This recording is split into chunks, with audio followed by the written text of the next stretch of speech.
Good का मतलब हमेशा अच्छा नहीं होता, ध्यान रखना।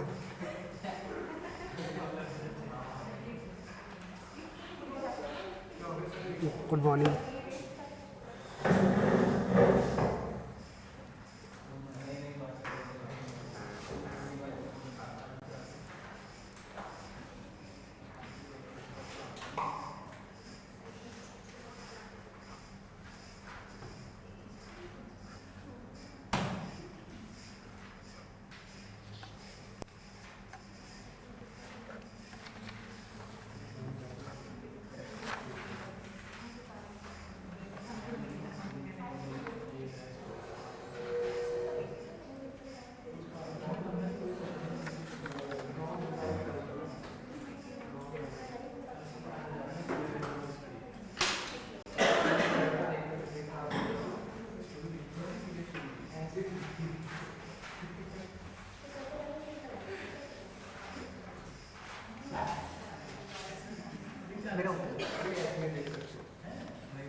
सवाल का है राहुल झा, सवाल का है।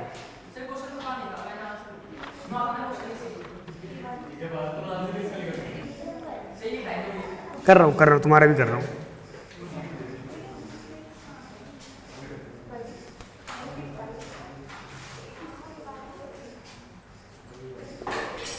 मैंने अभी किसी के ऊपर कमेंट नहीं लिखा है, डायरेक्टली सीधे बता दूंगा अभी इकट्ठे ही कॉमनली।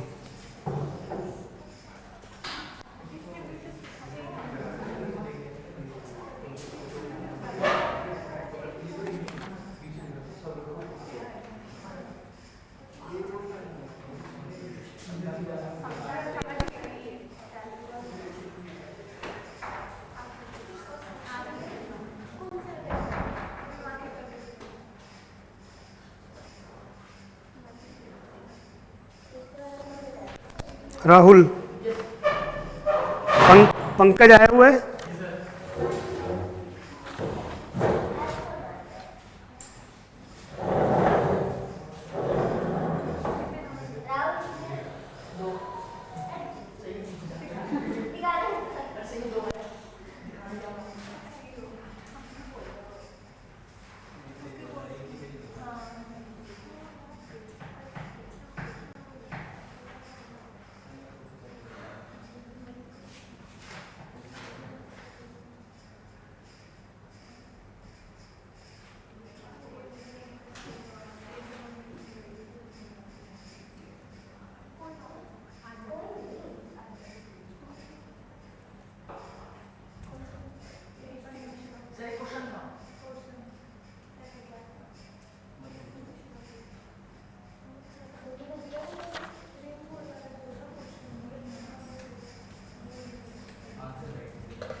कृष्णा, कृष्णा नहीं है।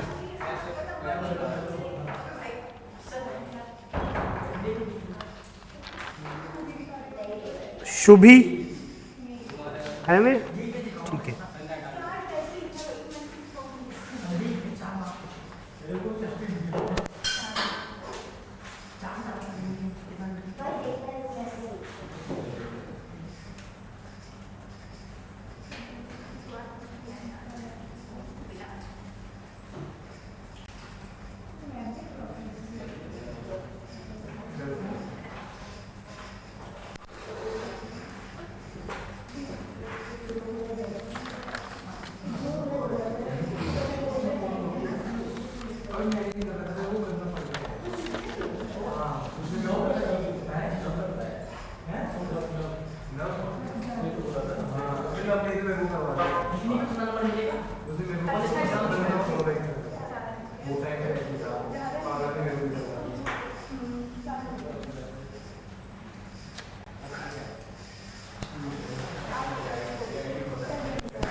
मेरे मूड के हिसाब से।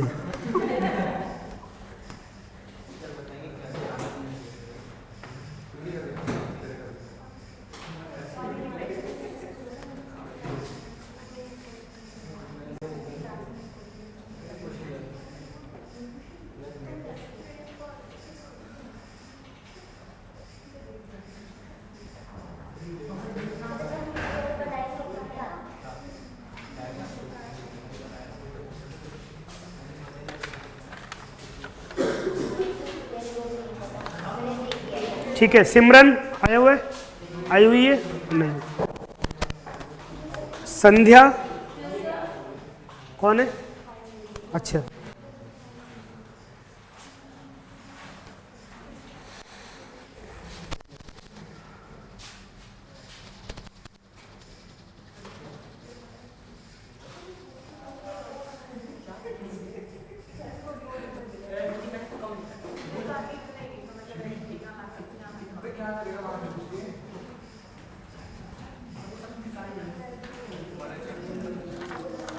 बस कितने शब्द हुए ये? सर इसका एक वाला ऊपर वाला ना मैं लगाना ही भूल रही थी। कोई बात नहीं, मैं है मेरे पास ना। नहीं ले आओ, एक बार जाओ।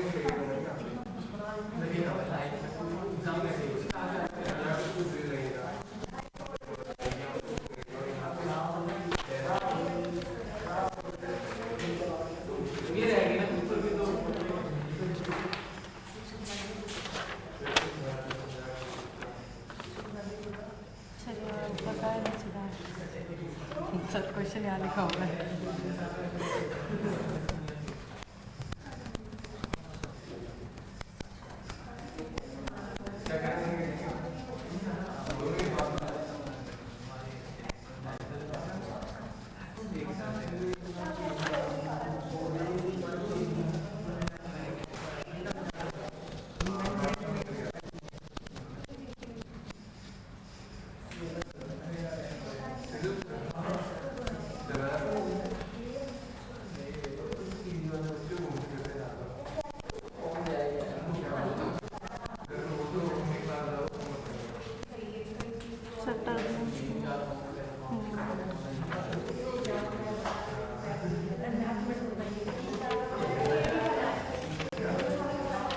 बिलाल, बिलाल बस तुम्हारा कहाँ है?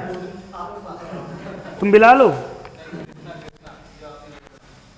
ये तुम्हारा है? नहीं है। कृष्णा, तुम्हारा सबसे ऊपर था, तुम लेट आए तो नीचे हो गया।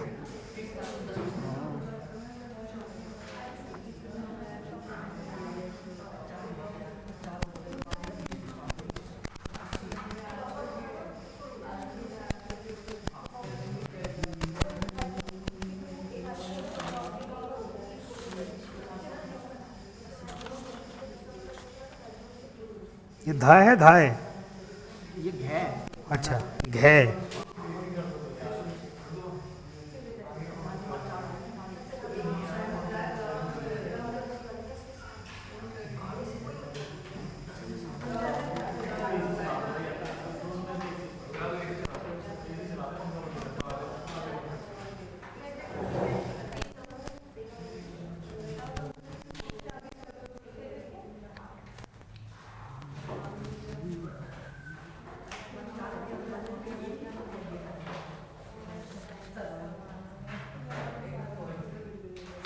किसी का रह गया और?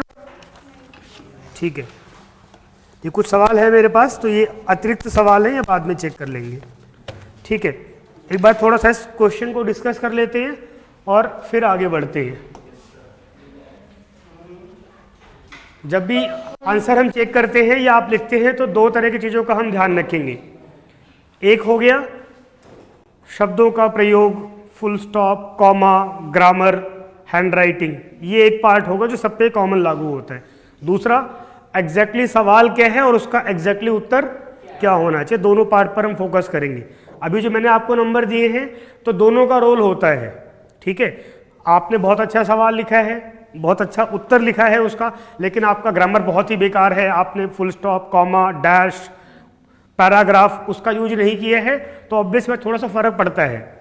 मुख्य आधार क्या होगा? आपका आंसर, आपका कंटेंट, लेकिन ये भी कंटेंट का ही पार्ट है कि आप कैसे प्रेजेंट कर रहे हैं चीज़ों को, ठीक है ना। तो वो एक पक्ष होता है, उसकी भी बात करेंगे हम। ये डाउनलोड हो जाएगा आज।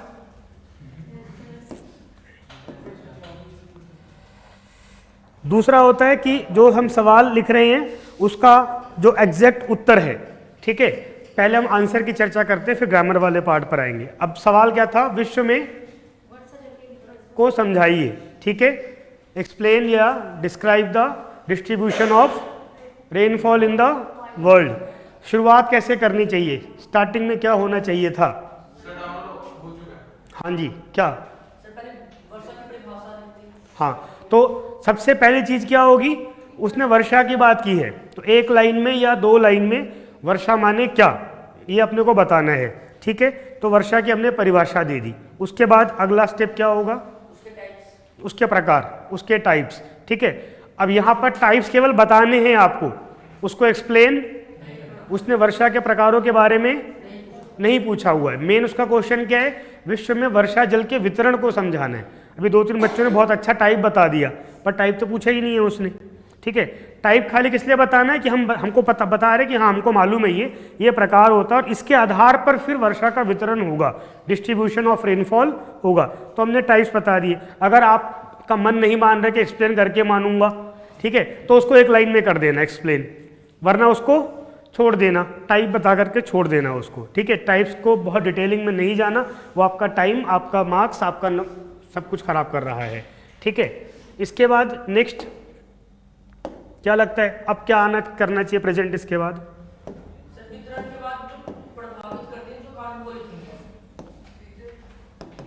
वितरण के बाद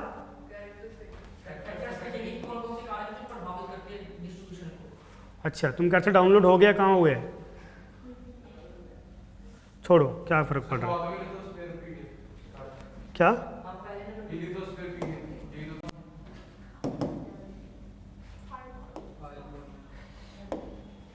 चलो कोई बात नहीं, देखेंगे बाद में।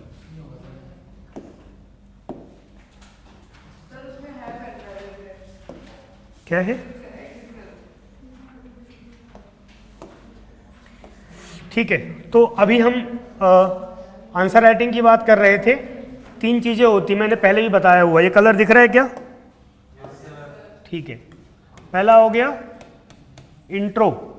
इंट्रो माने इंट्रोडक्शन, हाँ, हिंदी में परिचय, या इसको हम भूमिका भी कह सकते हैं, ठीक है, जहां पर हम माहौल बनाते हैं। दूसरा हो गया मेन कंटेंट, या इसको बॉडी भी कहते हैं, या मुख्य भाग, ठीक है। मैं आंसर राइटिंग पे क्लास नहीं दे रहा हूँ, बहुत ब्रीफ में केवल बता रहा हूँ मैं अभी। और लास्ट में क्या होता है? कंक्लूजन, सार या सारांश, जो भी आप कहना चाहें, ठीक है। अब अगर हम इस सवाल की बात कर रहे हैं तो यहां पर भूमिका वाला काम कौन करेगा? एक परिभाषा हो गई। ये कलर दिख रहा है क्या? मुझे नहीं दिख रहा यहां से।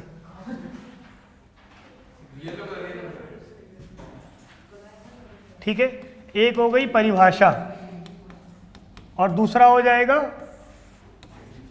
प्रकार, टाइप्स, ठीक है। ये आपका पहले पैराग्राफ में समाप्त हो जाएगा। आपने दो लाइनों के अंदर बता दिया वर्षा मतलब क्या, ठीक है। उसने वर्षा जल के वितरण को पूछा था हमसे, उसने ये नहीं पूछा था बर्फबारी का वितरण कितना है। उसने बहुत, वरना वो क्या लिखता है? Describe the distribution of precipitation in the world. उसने रेनफॉल की बात की है, ठीक है। तो एग्जैक्ट क्या सवाल पूछा है, उसको जितना पूछा है उतना ही समझना और उतना ही आंसर करना है, ठीक है। अभी वो बाकी फॉर्म्स की बात नहीं कर रहा है प्रेसिपिटेशन की, वो सीधे सीधे पानी जो गिर रहा है जमीन पर उसकी बात कर रहा है वो, ठीक है। तो हमने उसकी परिभाषा बता दी, हमने उसके प्रकार बता दिए। आपने कहा निम्न 3 प्रकार होते हैं, 1 2 3, 1 2 3, समाप्त, ठीक है। अब आप किस में आ जाएंगे? मेन कंटेंट, मेन बॉडी में। यहां पर शुरुआत होगी। इसके अंदर हम क्या क्या कर सकते हैं? पहला बात क्या हो सकता है इसमें बताइए? बिल्कुल ठीक। और क्या लगता है क्या हो सकता है? पहला पॉइंट यही हो सकता है, कुछ और भी हो सकता है क्या जी?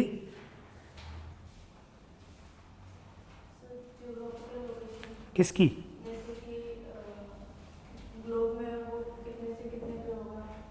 तो पहला हो गया फैक्टर्स, कारक जो क्या कर रहे हैं, प्रभावित कर रहे हैं, जिसके कारण वर्षा जल का वितरण बदल रहा है ना, जिसके कारण अलग अलग जगह वितरण असमान या बाकी सब चीजें हैं। तो पहला फैक्टर्स हो गया। अब यहाँ भी बहुत डिटेलिंग में नहीं जाना है, फैक्टर हम केवल दे रहे हैं ताकि हमको बता सके, हमको पता है इसके कारण वर्षा जल का वितरण प्रभावित होगा। तो फैक्टर हमने लिखे हुए हैं, कौन कौन से फैक्टर के कारण इफेक्ट हो रहा है। इसके बाद दूसरा कैरेक्टरिस्टिक्स, विशेषताएं। अब सीधा यहाँ पर हम मेन क्वेश्चन पर आ गए हैं। विशेषताएं जो मैंने आपको लिखाई थी, ठीक है, आपको याद होगा मैंने 5-6 बिंदु लिखाए थे, वो क्रक्स है पूरे आंसर का, है ना, कि इक्वेटर से पोल्स की तरफ बढ़ेंगे, यहाँ से वहाँ बढ़ेंगे, ठीक है, जमीन से और हाइट की तरफ बढ़ेंगे। 5-6 बिंदु याद है, वो एकदम आंसर का क्रक्स है, ठीक है। आपने उसको यहाँ पर एज इट इज डाल दिया। शुरुआत कैसे की कि विश्व भर में वर्षा जल का वितरण असमान नहीं है, जिसको प्रभावित करने वाले कारक निम्नलिखित है। 1 2 3 4 5 आपने लिखा, चेंज द पैराग्राफ। अगले पैराग्राफ में आपने विशेषताएं बता दी, ठीक है, कि विश्व में वर्षा जल के वितरण को हम निम्न रूपों से समझ सकते हैं। We can describe the water distribution in the world according to follows. 5-6 point लिख दिया आपने, ये दूसरा इंपॉर्टेंट पार्ट। और तीसरा इंपॉर्टेंट पार्ट क्या हो जाएगा इसके बाद, जो कई बच्चों ने लिखा है बहुत अच्छे से, उन्होंने प्रॉपर रीजन्स बताए हुए हैं। 200 सेंटीमीटर प्लस वाले वर्षा के रीजन्स कौन कौन से हैं, ठीक है, फिर 100 से 200 वाले कौन कौन से हैं, ये आपकी एनसीईआरटी में लिखा हुआ था, ठीक है ना। तो वो बता दिए कि दुनिया भर में ये 5-7 बड़े बड़े क्षेत्र हैं, यानी जो यहाँ पर हमने समझाया उसी का हमने यहाँ पर क्या बता दिया, एग्जाम्पल बता दिया, ठीक है। 200 सेंटीमीटर प्लस वाले रीजन कौन से हैं, 100 से 200 वाले कौन से हैं, 100 से 50 वाले और 50 से कम वाले कौन कौन से हैं। 4 तरह के रीजन्स हो गए, ठीक है। और फिर कंक्लूजन, कंक्लूजन में क्या आ जाएगा पता नहीं, ये तो नहीं आएगा, पक्की बात है, पता नहीं लिख के नहीं आ सकते ना, अब कुछ तो लिखना पड़ेगा जी। कंक्लूजन में क्या आ सकता है, क्या लिखना चाहिए आप सबके हिसाब से? खाने के बाद डेजर्ट देते हैं ना, ठीक है, आप कहीं डिनर पे जाओ, जाते उसने कहा लो सर आप दाल चावल खाना शुरू करो, आपने दाल चावल खाया, फिर बाद में बोला ये लो स्नैक्स भी आ गया, अब आप स्नैक्स खा लो, हैं? पहले स्टार्टर देगा ना, स्नैक्स पहले ही देगा ना आपको वो, ठीक है। उसके बाद प्रॉपर तरीके से खाना सर्व होगा, उसके बाद फिर डेजर्ट देगा आपको, फिर कहेगा अब ये दरवाज़ा है इससे आप निकल जाइए बाहर, हैं? अरे दोस्त के घर गए हुए उसकी बात मैं कर रहा हूँ, ठीक है, ठीक है, बिल भी पे करना है। तो कंक्लूजन में फिर कंक्लूजन देना, तो उसमें हम क्या कह सकते हैं, इस प्रकार हमने देखा, ठीक है, जो आपने ऊपर लिखा है उसका क्रक्स बताना है। ये क्या है, कंक्लूजन है, यानी कि जो हमने बताया उसका 1 2 3 लाइनों में, मैक्सिमम एक पैराग्राफ में उसका क्रक्स देना है, ठीक है। तो इस प्रकार हमने देखा कि विश्व भर में वर्षा का वितरण असमान नहीं है, यद्यपि पृथ्वी के ऊपर, ठीक है ना, कितना % पानी है, लेकिन उसके बावजूद पीने योग्य पानी जो फ्रेश वाटर है 2 पॉइंट समथिंग है, 97% जो पानी उसको आप पी नहीं सकते, ठीक है। और जो पीने योग्य पानी सारा है, आप लोगों ने अगर थोड़ा सा होमवर्क किया होता तो हाइड्रोस्फीयर का जो पहला चैप्टर है, ठीक है, वहां पे एक चार्ट में दिया हुआ है टोटल पानी कितना है दुनिया भर में, 97% है जो पीने योग्य नहीं है, बाकी 3% है, उसके अंदर भी 2.5% है उसको आप यूज ही नहीं कर सकते, वो ग्लेशियल फॉर्म में है, जमा हुआ है, बर्फ के फॉर्म में है, वाटर वेपर के फॉर्म में है। यानी अगर 1 चम्मच पानी दुनिया भर में है तो केवल 1 बूंद पानी है जो पीने के लायक है, एक्सेसिबल है, जिस तक हम पहुंच सकते हैं, बाकी सारा या पीने के लायक नहीं है या फिर एक्सेसिबल नहीं है, ठीक है। तो ये थोड़ी सी डिटेलिंग दे करके, और इसलिए जल एक महत्वपूर्ण संसाधन है, वर्षा जल के वितरण को, वर्षा जल को हमें उसका सदुपयोग करना चाहिए, बेटर यूटिलाइजेशन करना चाहिए, एसेट्रा एसेट्रा। 3 से 4 लाइन में इसको समाप्त कर दिया, ठीक है। लंबा नहीं करना, क्योंकि लंबा करने में फिर एक्सप्लेनेशन वाली बात आ जाएगी, तो जैसे लंबा क्या कंक्लूजन रह ही नहीं गया फिर वो, ठीक है, आंसर खत्म, ठीक है। तो ये तो हो गया एक आंसर की बात जो भी हमने चर्चा की। आप में से कई सारे बच्चों ने लगभग पूरा लिखा है, पर कुछ कुछ ने कुछ कुछ भाग लिखा है, ठीक है। जैसे किसी ने ये वाला अच्छा बताया हुआ है, ठीक है, किसी ने ये वाला अच्छा बताया हुआ है। थर्ड वाला भी 2-3 बच्चों ने लिखा है। यहाँ पर जो 4 डिस्ट्रीब्यूशन हमने किए थे ना, 200 सेंटीमीटर प्लस वाला, 100 से 200 वाला, 50 से 100 वाला और 50 से कम वाला, ठीक है ना। तो ये कई बच्चों ने लिखा है, तो उनका फोकस यहाँ पर कम हो गया, इसको अच्छे से एक्सप्लेन कर दिया है, ठीक है। इन सबको हम मिला देंगे, बहुत अच्छा आंसर बन जाएगा हमारा, ठीक है। तो कोशिश क्या करनी है, वो बेसिकली क्या जानना चाह रहा है कि बच्चों को ये सवाल का उत्तर आता है कि नहीं आता है। आपने खाली प्रूफ करना है कि मुझे आता है, तो आपको उससे जुड़ी हुई मैक्सिमम चीज़ें कम से कम शब्दों के अंदर वहाँ पर प्रेजेंट कर देनी है। इतना ही तो करना होता है, ठीक है। वो समझ जाएगा हाँ इसको आता है, वो विद्वान है, उसको समझना नहीं है आपसे कि वर्षा जल का वितरण कैसा है मुझे तुम समझाओ। वो दिन भर बैठ के यही काम कर रहा है, पिछले 20 सालों से एक पेपर ही चेक कर रहा है वो, है ना। तो समझ में आ गई बात, कोई कन्फ्यूजन यहाँ तक, कोई बात पूछना हो इस सवाल के रेफरेंस में जो भी हमने लिखा है। हाँ सर, क्या हर एक क्वेश्चन में सिर्फ कंक्लूजन जरूरी होगा? क्या? हर एक क्वेश्चन में सिर्फ कंक्लूजन? हाँ, कंक्लूजन मतलब ये नहीं होता है, पर उसको एक प्रॉपर फिनिश देना बहुत ज़रूरी होता है। जो चीज़ शुरू होती है वो ख़त्म होती है, आप ऐसे ही कहीं भी नहीं छोड़ सकते और ऐसे कहीं भी शुरू भी नहीं कर सकते। इसीलिए ये और ये दोनों पार्ट हैं, मतलब सवाल की विधिवत शुरुआत होनी चाहिए, सवाल का विधिवत खात्मा होना चाहिए। मान लो आप किसी को अपना घर, इसमें खाने वाला एग्जाम्पल दिया, सिंपल सी बात है, आप किसी को अपना घर दिखाने के लिए लेकर के आए हो, ठीक है, भाई मैंने नया घर बनाया, घर दिखाना है आपको, या अपने घर का इंट्रो करवाना है, कैसे कराओगे पूरे घर का परिचय? तो शुरुआत से शुरू करोगे ना, आओ पहले तुमको बाथरूम दिखाता हूँ मैं अपने घर का, ठीक है, डाइनिंग रूम की बात बाद में करेंगे, है ना। तो जैसे एक चीज़ होती है प्रॉपर तरीके से शुरुआत करना और उसका प्रॉपर तरीके से उसको फिनिश देना, उसको लगना नहीं चाहिए कि ठीक है ये लिख रहा था अचानक से बीच में छोड़ दिया है इसने, ठीक है। हाँ, आपका टाइम खत्म होने वाला है, कोई एक सवाल आप बीच में लिख रहे थे, आधा छूट गया, वो चलेगा, वो समझ जाएगा वो, ठीक है ना। लेकिन आपका हर सवाल में दिख रहा है ये कि सवाल कहीं से भी इसने शुरू कर दिया, कहीं पर भी खत्म कर, तो गड़बड़ है। अभी किसी एक ने शुरू किया हुआ था, अचानक से शुरू किया हुआ है सवाल, अभी जो चेक किया मैंने ना, उनने पहले सवाल शुरू कर दिया है, बीच में कुछ ऐसा लिख करके फिर जा करके उसने बताया है कि वर्षण क्या होता है, उसके टाइप्स क्या होते हैं, ठीक है। तो ना अचानक से शुरू करना सवाल को कहीं से भी, और ना अचानक से ख़त्म करना, प्रॉपर शुरुआत करना, प्रॉपर एंडिंग करना। अगर आपको लग रहा है समझ में नहीं आ रहा है इस सवाल की शुरुआत और एंडिंग कैसे हो, तो उसका बेहतरीन तरीका क्या है, आप 1 मिनट अपना लगाइए इस ड्राफ्ट करने में। जब आप आंसर राइटिंग करते हैं, पीछे रफ पेज वहाँ पर दिया होता है, ठीक है। जब आप मेंस का आंसर लिखने जाएंगे ना, पहले क्या होता था कि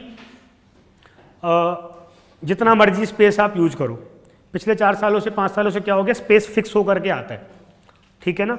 20 सवाल है तो 20 सवाल का स्पेस फिक्स होकर के आएगा, उसी में आपको लिखना होगा सारा, ठीक है।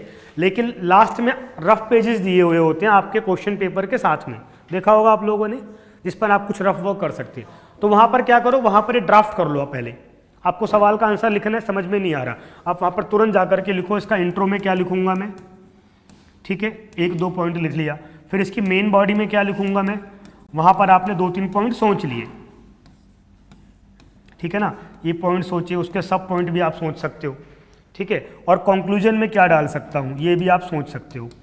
इससे क्या होगा, आपको पता लग गया है सवाल क्या है, मेरे पास कंटेंट कितना है, मुझे उसको प्रेजेंट कैसे करना है, फिर आप उसका पूरा आंसर लिख दो। हाँ, इसमें बहुत टाइम खराब नहीं करना, ये काम होता है मुश्किल से 40 सेकंड का, 50 सेकंड का, 1 मिनट का, मैक्स टू मैक्स 2 मिनट का, ठीक है। क्योंकि आपको 3 घंटे में, यानी कि लगभग 180 मिनट में 3.5 से 4,000 शब्द लिखने होते हैं, है ना। कितने सवाल होते हैं टोटल? 20 सवाल होते हैं। 20 सवाल में 10 सवाल जो होते हैं वो कितने नंबर वाले होते हैं? 10 क्वेश्चन 15 मार्क्स के, और बाकी 10 सवाल 10 मार्क्स के। इसका वर्ड्स कितने का होता है? 250, ठीक है। तो 10 × 250 कितना हो गया जी? और इसका 10 × कितना हो गया? टोटल कितना हो गया? 4,000 वर्ड्स 3 घंटे में आपको लिखना है ना। 180 मिनट में आपको 4,000 वर्ड्स लिखने हैं। अब आप लगाइए अंदाज़ा कितना आएगा आपका 1 मिनट में, है ना। तो आपको अच्छा खासा वहाँ पर 3 घंटे में, और केवल लिखना नहीं है, आपको सोचना है, आपको आंसर ड्राफ्ट करना है, फिर उसको प्रेजेंट करना है। एग्जाम हॉल का जो स्ट्रेस होता है वो अलग रहता है, ठीक है। आप देख रहे हैं बगल वाला उसने पहला भी दूसरा भी कर लिया, आपकी हालत ख़राब, ये सब फैक्टर पैरेलली काम कर रहे होते हैं ना, जैसे वर्षा को बहुत सारे फैक्टर प्रभावित कर रहे हैं एक साथ, ऐसे ही आपके एग्जामिनेशन हॉल के अंदर जो आपके परफॉर्मेंस है उसको प्रभावित बहुत सारी चीज़ें करेंगी। केवल आपकी तैयारी एक फ्रंट नहीं है, आपने प्रैक्टिस कितनी की हुई है, ठीक है, आप उस माहौल में कितना ढले हुए हैं, आपने किसी भी टेस्ट सीरीज में प्रॉपर आंसर हॉल में बैठ के प्रैक्टिस 5, 7, 10 बार की है कि नहीं की है, वो सब चीज़ें मैटर करती है ना। पता लगे पहली बार, अब अगर विराट कोहली है, अच्छा बैट्समैन है, लेकिन वो सीधा मैच खेलने के लिए सीधा ग्राउंड पे उतरे विदाउट प्रैक्टिस, तो क्या हाल होगा? तो कुछ भी नहीं होगा उसके साथ, सीधा जाएगा और लौट के आ जाएगा, है ना। हाँ जी, हाँ ठीक है ना, पहले हुआ, हम लोगों ने देखा है, बिल्कुल ठीक बात है। तो इसीलिए लगातार प्रैक्टिस करते हैं, तो प्रैक्टिस आपको भी करनी पड़ेगी। ये जो मैंने बेसिक चीज़ बताई है कि बनाना, इसकी भी प्रैक्टिस करनी पड़ेगी, तुरंत सवाल को फ्रेम करना, ठीक है। तो ये एक पक्ष हो गया। तो ये जो सवाल है इसको प्रॉपर तरीके से, जिनको लगता है मेरा ठीक नहीं, वो लिख करके लाइए, ठीक है। कुछ बच्चों की हैंड राइटिंग बहुत अच्छी है, अभी मैंने चेक किया, कुछ की माशाल्लाह, ठीक है, तो बहुत अच्छी है, बहुत बढ़िया है, बस उसमें टाइम बहुत ज़्यादा खराब नहीं होना चाहिए। अगर नेचुरल फ्लो है अच्छी हैंड राइटिंग का तो बहुत शानदार बात है, उसमें आप लिखिए, उसका फ़र्क पड़ता है। ऑब्वियस सी बात है, खाना सजा हुआ थाली में है तो खाने का मन अपने आप ही करता है आदमी का, ठीक है। वही मेस ऐसी बना हुआ है, बड़ी सी थाली है, उसके अंदर एक तरफ चावल फेंक रखा है आपने, कोने में सब्जी है, उसके अंदर 2 खीरे घुसे हुए हैं, तो फिर वो आदमी खा तो तब भी लेगा जिसको बनाना नहीं आता, है ना, लेकिन वो मज़ा नहीं आएगा, है ना। बढ़िया गार्निशिंग की हुई है, सबसे ऊपर धनिया की पत्ती रखी हुई है, तो अच्छा लगता है आदमी को, होता है, ठीक है। तो एक बात, आंसर राइटिंग में हैंड राइटिंग आपकी इतनी भी खराब ना हो कि समझ ही ना आए उसको, ठीक है। और बहुत अच्छी है, नेचुरल फ्लो है तो अच्छी बात है, लेकिन बहुत अच्छी करने के चक्कर में नेचुरल फ्लो खराब नहीं करना। पता लगा एक सवाल में आपको लग गए 15 मिनट, खत्म। ऑन एन एवरेज एक सवाल में जो मैक्सिमम टाइम आप दे सकते हो वो 9 मिनट का दे सकते हो, ठीक है, क्योंकि 3 घंटा है, 180 मिनट 20 सवाल, औसत 9.5 मिनट निकलता है, लेकिन आधा मिनट तो आपका ऐसे ही निकल जाता है, ठीक है।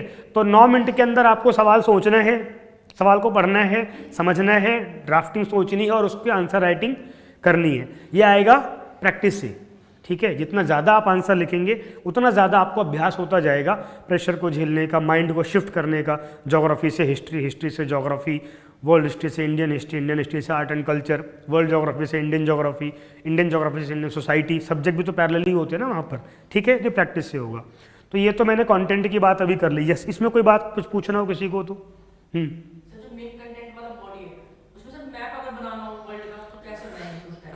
ठीक है, अगर सवाल की रिक्वायरमेंट है, मैप बनाना है, पर मैप बड़े मैप में नहीं फंसना बहुत ज़्यादा। जैसे वर्ल्ड मैप बनाना है पूरा, आपको आसान काम नहीं है, ठीक है ना। वर्ल्ड मैप बनाना आसान काम नहीं है, ठीक है। किसी एक कॉन्टिनेंट को बनाना आसान है, किसी एक कंट्री को बनाना आसान है, पर world map is a toughest thing, ठीक है। तो या तो बहुत अच्छी प्रैक्टिस हो, नॉर्मली ऐसा कोई सवाल नहीं होता जहाँ पर पूरा वर्ल्ड मैप आपको बनाना पड़ता है। जैसे इसमें जो बारिश है उसका डिस्ट्रीब्यूशन जो दिखाता है, हाँ, तो उसका सबसे अच्छा तरीका क्या है? ग्लोब बनाना। क्या बनाना? ग्लोब, यानी गोला बनाना, और उसके अंदर लैटिट्यूडनल एक्सटेंट दिखा देना। वो समझ जाएगा, 0 डिग्री की बात कर रहा है वो, उसे पता है 0 डिग्री पर कौन कौन से कॉन्टिनेंट हैं। सबसे यहाँ पर साउथ अमेरिका है, फिर अफ्रीका है, फिर एशिया है, ही नोज दैट, ठीक है। अगर आप उसको मैपिंग करने लग गए इस तरीके से, गए, ठीक है, या फिर बहुत अच्छी प्रैक्टिस हो आपकी, ठीक है। हाँ, एक कंट्री का, एक कॉन्टिनेंट का मैप बनाना आसान होता है, ठीक है, वो बना दीजिए, पर आपको सारे कॉन्टिनेंट प्रेजेंट करना जरूरत भी नहीं होती उसकी, ऐसे सवालों के अंदर हाँ टाइम लग जाएगा, ठीक है। प्रैक्टिस कर सकते हैं, इसमें कोई दो राय नहीं है। अच्छा तरीका क्या होता है? ग्लोब पर लैटिट्यूड्स के थ्रू आप दिखा दीजिए, ठीक है। बहुत लोग और भी तरीके अपनाते हैं, जैसे आपने ग्लोब बनाया, उसके अंदर छोटे छोटे गोले बना दिए, बॉक्स करके वहाँ पे लिख दिया साउथ अमेरिका, नॉर्थ अमेरिका। आपको लोकेशन तो दिखानी है, वो आपके नॉलेज को चेक कर रहा है, आपकी पेंटिंग को थोड़ी चेक कर रहा है ना। आप आर्टिस्ट है ये नहीं चेक कर रहा है, वो क्या चेक कर रहा है कि आपको पता है कि नहीं पता कि दुनिया में बारिश कैसे होती है, दैट्स इट, ठीक है। तो ये हो गया आंसर वाली बात। और कोई बात? दूसरा,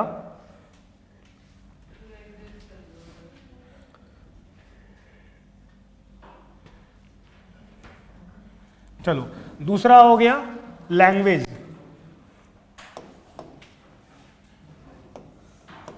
ठीक है।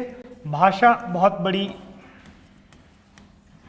बात है। अब इसमें जो कुछ कॉमन मिस्टेक्स मैंने अभी देखी हैं, आप सबका आंसर चेक करते हुए। एक बड़ा इशू है जो सिंबल्स होते हैं, साइंस होते हैं, संकेत, उनका उपयोग। कौन कौन से सिंबल्स हम यूज करते हैं? एक कॉमा का, फुल स्टॉप का, और जी एक्सक्लेमेशन साइंस, और हाइफन, और वो तो कनेक्टिंग वर्ड्स हो गए। कॉमाज हो गए, इन्वर्टेड कॉमा या डबल कॉमा ऐसा हो गया, ठीक है, जहाँ पे कोट लिखते हैं हम लोग। और जी semicolon, colon, semicolon, ठीक है, ऐसे अलग अलग साइंस यूज करते हैं, ठीक है। कहाँ पर इनको यूज करना है ये अपने आप में एक अंडरस्टैंडिंग है। वैसे तो प्रॉपर इस पर एक लेक्चर हो सकता है कि किस जगह पर इसको यूज करना है। अभी आप लोग जरा जब कोई बुक पढ़ते हैं, कोई कंटेंट पढ़ते हैं, तो उसमें देखिए जरा उसने कैसे सिंबल्स यूज किए हैं।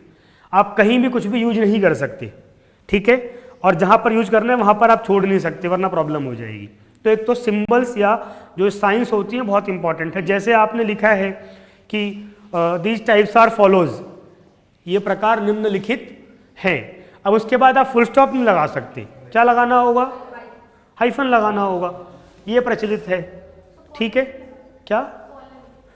हाँ, ये वाला भी चलता है, कॉलन भी लगा सकते हैं, ठीक है। लेकिन आपने वहाँ पे फुल स्टॉप लगा दिया या आपने कॉमा लगा दिया तो ब्लंडर हो गया फिर वो, ठीक है। एक होता है गलती, एक होता है पाप ठीक है ना, गलती सुधारने की गुंजाइश होती है, पाप का तो फिर सीधा रिजल्ट मिलता है।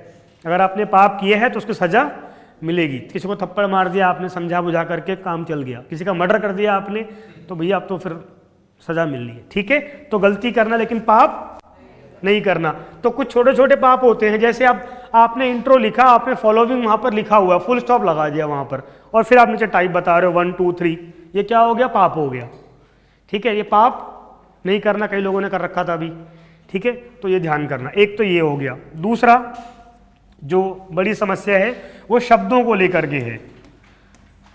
इसके अंदर एक तो स्पेशली इंग्लिश में कि स्मॉल लेटर और कैपिटल लेटर का यूज कहाँ करना, ठीक है, ये बहुत बड़ा इशू होता है। ये कईयों की आंसर राइटिंग में इशू है, ठीक है। तो मैंने उस दिन बहुत सिंपली बताया था, क्या बताया था मैंने? अरे बोलो ना, क्या बताया था? हाँ, तो सेंटेंसेस की शुरुआत हमेशा कैपिटल लेटर से होती है, पैराग्राफ की शुरुआत हमेशा कैपिटल लेटर से होती है, लेकिन सेंटेंसेस के बीच में हम कैपिटल लेटर का यूज नहीं करते। केवल कब करना? जब कोई नाउन बीच में आ रहा हो। नाउन यानी कि पर्सन, प्लेस, थिंग, ठीक है ना। ऐसी कोई चीज आपको लिखना है इंडिया, आपको लिखना है महात्मा गांधी, आपको लिखना है और कोई ऐसी चीज, ठीक है, तो फिर वहां पर उसका पहला वर्ड क्या हो जाएगा? कैपिटल। बहुत ही इंपॉर्टेंट है, तो पूरा आप उस वर्ड को कैपिटल में लिख सकते हो, ठीक है। एकदम सेंटेंस के बीच में कुछ आपको स्पेशली दिखाना है तो आप उसको इन्वर्टेड कॉमा कर सकते हो या अंडरलाइन कर सकते हो, लेकिन आप कहीं भी कैपिटल लेटर या स्मॉल लेटर, आप सेंटेंस की शुरुआत स्मॉल लेटर से करोगे, ये पाप वाली कैटेगरी में आ गया, ठीक है। आप क्या नाम है, लगातार एक के बाद एक सेंटेंस के अंदर आपका 5-7 शब्द ऐसे हैं जो हर सब में आपने कैपिटल लिखा हुआ है, ठीक है ना। एज वी ऑल नो, अब यहाँ पर के कैपिटल कैसे हो सकता है? हो ही नहीं सकता, ठीक है। हो गया तो फिर गलती है वो, ठीक है, तो वो नहीं करना। तो एक तो इसको ध्यान में रखना, ये समस्याएं कईयों के वर्ड में थी, ठीक है। और दूसरा पैराग्राफ प्लस में सेंटेंस, ये बड़ा इंपॉर्टेंट है। सेंटेंस बहुत लंबा नहीं होना चाहिए, 3 लाइन का सेंटेंस, 4 लाइन का सेंटेंस नहीं, गलत है। जितना लंबा सेंटेंस गलती की संभावना उतनी ज़्यादा, ठीक है। दूसरा, उसको पूरा आपने 4 लाइन में एक सेंटेंस बताया हुआ है, अब समझने में उसको दोबारा पढ़ना पड़ेगा। आप इमेजिन करो कि वो 5 दिन पेपर ही चेक कर रहा है, सुबह से लेकर शाम तक पेपर चेक कर रहा है, उसमें आंसर सुन के भी होंगे जो पहले से क्या नाम है आईपीएस बना हुआ बंदा है, पहले से आईआरएस बना हुआ है, 2 साल से कहीं पर वो डीएसपी तैनात है, वो भी आंसर लिख रहा है, ठीक है। जो 3-4 साल से लगातार मेंस दे रहा है, इंटरव्यू दे रहा है, उसका भी आंसर वहाँ पर होगा, सिलेक्शन नहीं हो पा रहा है, आपका भी आंसर होगा, न्यू कमर्स का भी आंसर होगा, ठीक है। तो बेहतरीन से बेहतरीन आंसर आने की पॉसिबिलिटीज़ है। अब वो 5 दिन से आंसर चेक कर रहा है, दिन में वही सवाल वो क्या नाम है 50 बार चेक कर रहा है, ठीक है, आपने ऐसे पाप किए हुए हैं तो क्या होगा फिर आप अंदाज़ा लगा सकते हैं, ठीक है ना। हालांकि जो यूपीएससी है बहुत बहुत अच्छा पैसा देता है पेपर चेक करने का, ठीक है, और एक दिन में बहुत कम पेपर ही चेक करवाता है एक आदमी से, क्योंकि साइकोलॉजी काम करती है। आदमी एक ही चीज़, आपको एक ही फिल्म दिखाई जाए, एक बार अच्छी लग रही है, 2 बार अच्छी लग रही है, बार बार फिर क्या होगा, हाँ आपका जो फेवरेट एक्टर है आप उससे हेट करने लग जाओगे, आपकी पसंदीदा मूवी जो है वो आपकी हॉरर मूवी बन जाएगी, है ना। सेम उसके साथ सोचिए, है ना, उसको अजीबोगरीब सा खाना दिया जा रहा है सुबह से लेकर शाम तक, लो खाओ, खराब वाली खिचड़ी खाओ, है ना। एक तो खिचड़ी ऊपर से वो भी खराब बनी हुई है, तो पाप हो गया, ठीक है। तो इसलिए सेंटेंस हमेशा छोटे सेंटेंसेज यूज करना, छोटे वाक्यों का प्रयोग करना। अगर आपको कहीं पर लग रहा है कि बड़ा वाक्य प्रयोग करना पड़ रहा है तो फिर क्या करना, कॉमा लगा करके कोई कनेक्टिंग वर्ड यूज करना। कनेक्टिंग वर्ड जैसे एंड, और, देयरफॉर, हेंस, ठीक है ना, बट, रिजल्टिंग, ठीक है। कोशिश तो पहले यही होना चाहिए कि हम 2 सेंटेंसेज में तोड़े, वो बनेगा प्रैक्टिस से। एग्जामिनेशन हॉल में सीधा मैच प्रैक्टिस नहीं हो सकती, लेकिन तब भी मान लीजिए आपको नहीं हो रहा है तो बीच में कनेक्टिंग वर्ड यूज करना, जहां पर उसको एक पॉज मिल जाए आदमी को, ठीक है। हमने कोई एक लाइन लिख करके बताई और फिर वहां पर लिख दिया, और इस प्रकार हम कह सकते हैं कि एंड हेंसफोर्थ, है ना, एंड देयरफॉर। अब क्या हो गया, उसको एक ब्रेक मिल गया है, उसे पता पिछला वाला मामला खत्म, अब उसका कॉन्सिक्वेंस बच्चा बता रहा है, ठीक है, या उसके उसी का सब पार्ट बता रहा है, या उसका सेकंड पॉइंट बच्चा बताना चाह रहा है। तो उसको दिमाग यूज नहीं करना है ज़्यादा, वरना ज़्यादा यूज करने पे क्या होता है, जैसे गाड़ी लगातार चलाओ आप 7-8 घंटे, गर्म हो जाती है, ये तो दिमाग है, ठीक है, ये भी होता है। तो गर्म होगा तो आप नंबर कटेंगे। तो एक तो सेंटेंस है, दूसरा पैराग्राफ। जैसे सेंटेंस बहुत लंबा नहीं होना चाहिए, वैसे ही पैराग्राफ 3-4 सेंटेंसेस का सफिशियंट है। अगर आपका पैराग्राफ चले जा रहा है 10 लाइनों तक, गड़बड़ होगी। 4 लाइन 5 लाइन, उसके बाद क्या कर दीजिए, दूसरा पैराग्राफ शुरू कर दीजिए, आप उसको ब्रेक करके दूसरा पैराग्राफ शुरू करना, ठीक है। और पैराग्राफ भी कहीं से भी नहीं शुरू कर सकते आप, है ना। एक पैरा नहीं, वो तो है ही पार्ट, एक पैराग्राफ में कोई 1 पॉइंट या 2 पॉइंट खत्म हो रहा हो, अगला पैराग्राफ किसी नई चीज़ से, यानी एक ही चीज़ में कोई पॉइंट्स बता रहा है तो अगले पॉइंट से शुरू होना चाहिए। ये नहीं पहले वाले का आप बता रहे थे, आपने कनेक्टिंग वर्ड लगाया, अगला पैराग्राफ शुरू कर दिया, ठीक है। तो वहाँ पर कोई चीज़ खत्म हो रही है और अगले में कोई चीज़ शुरू हो रही है, या कुछ अलग पॉइंट वहाँ पर बता रही, ठीक है। तो पैराग्राफ बहुत लंबा नहीं होना चाहिए, कई पैराग्राफ हो चलेगा। मान लीजिए हमको मेन बॉडी लिखनी है, आपने उसमें 3 पैराग्राफ जोड़ दिए, वो चलेगा, पर आपने एक ही पैराग्राफ लिख दिया 10 लाइन का, तो फिर तो कोई मतलब नहीं रह गया वो, ठीक है। तो वो नहीं करना। समझ में आ गई बात। ये कुछ कॉमन चीज़ें जो मुझे अभी आंसर चेक करते हुए ध्यान में आया है, सावधानी रखनी चाहिए, वो आप लोग आगे देखिएगा, आपका आंसर सुधरेगा, ठीक है। दूसरा, आंसर राइटिंग करिए तो सारे पेजेस संभाल करके रखिए, कहीं भी उस पर प्रॉपर ऊपर डेट और नाम लिखिए अपना, ठीक है। तो अपने ही आंसर जब कल को आप देखेंगे तो आपको इंप्रूवमेंट फील होगा, तो आपको अच्छा लगेगा कि हाँ आगे बढ़ रहा हूँ मैं, वरना हर बार आपको लगेगा आंसर मेरा खराब लिखा हुआ है।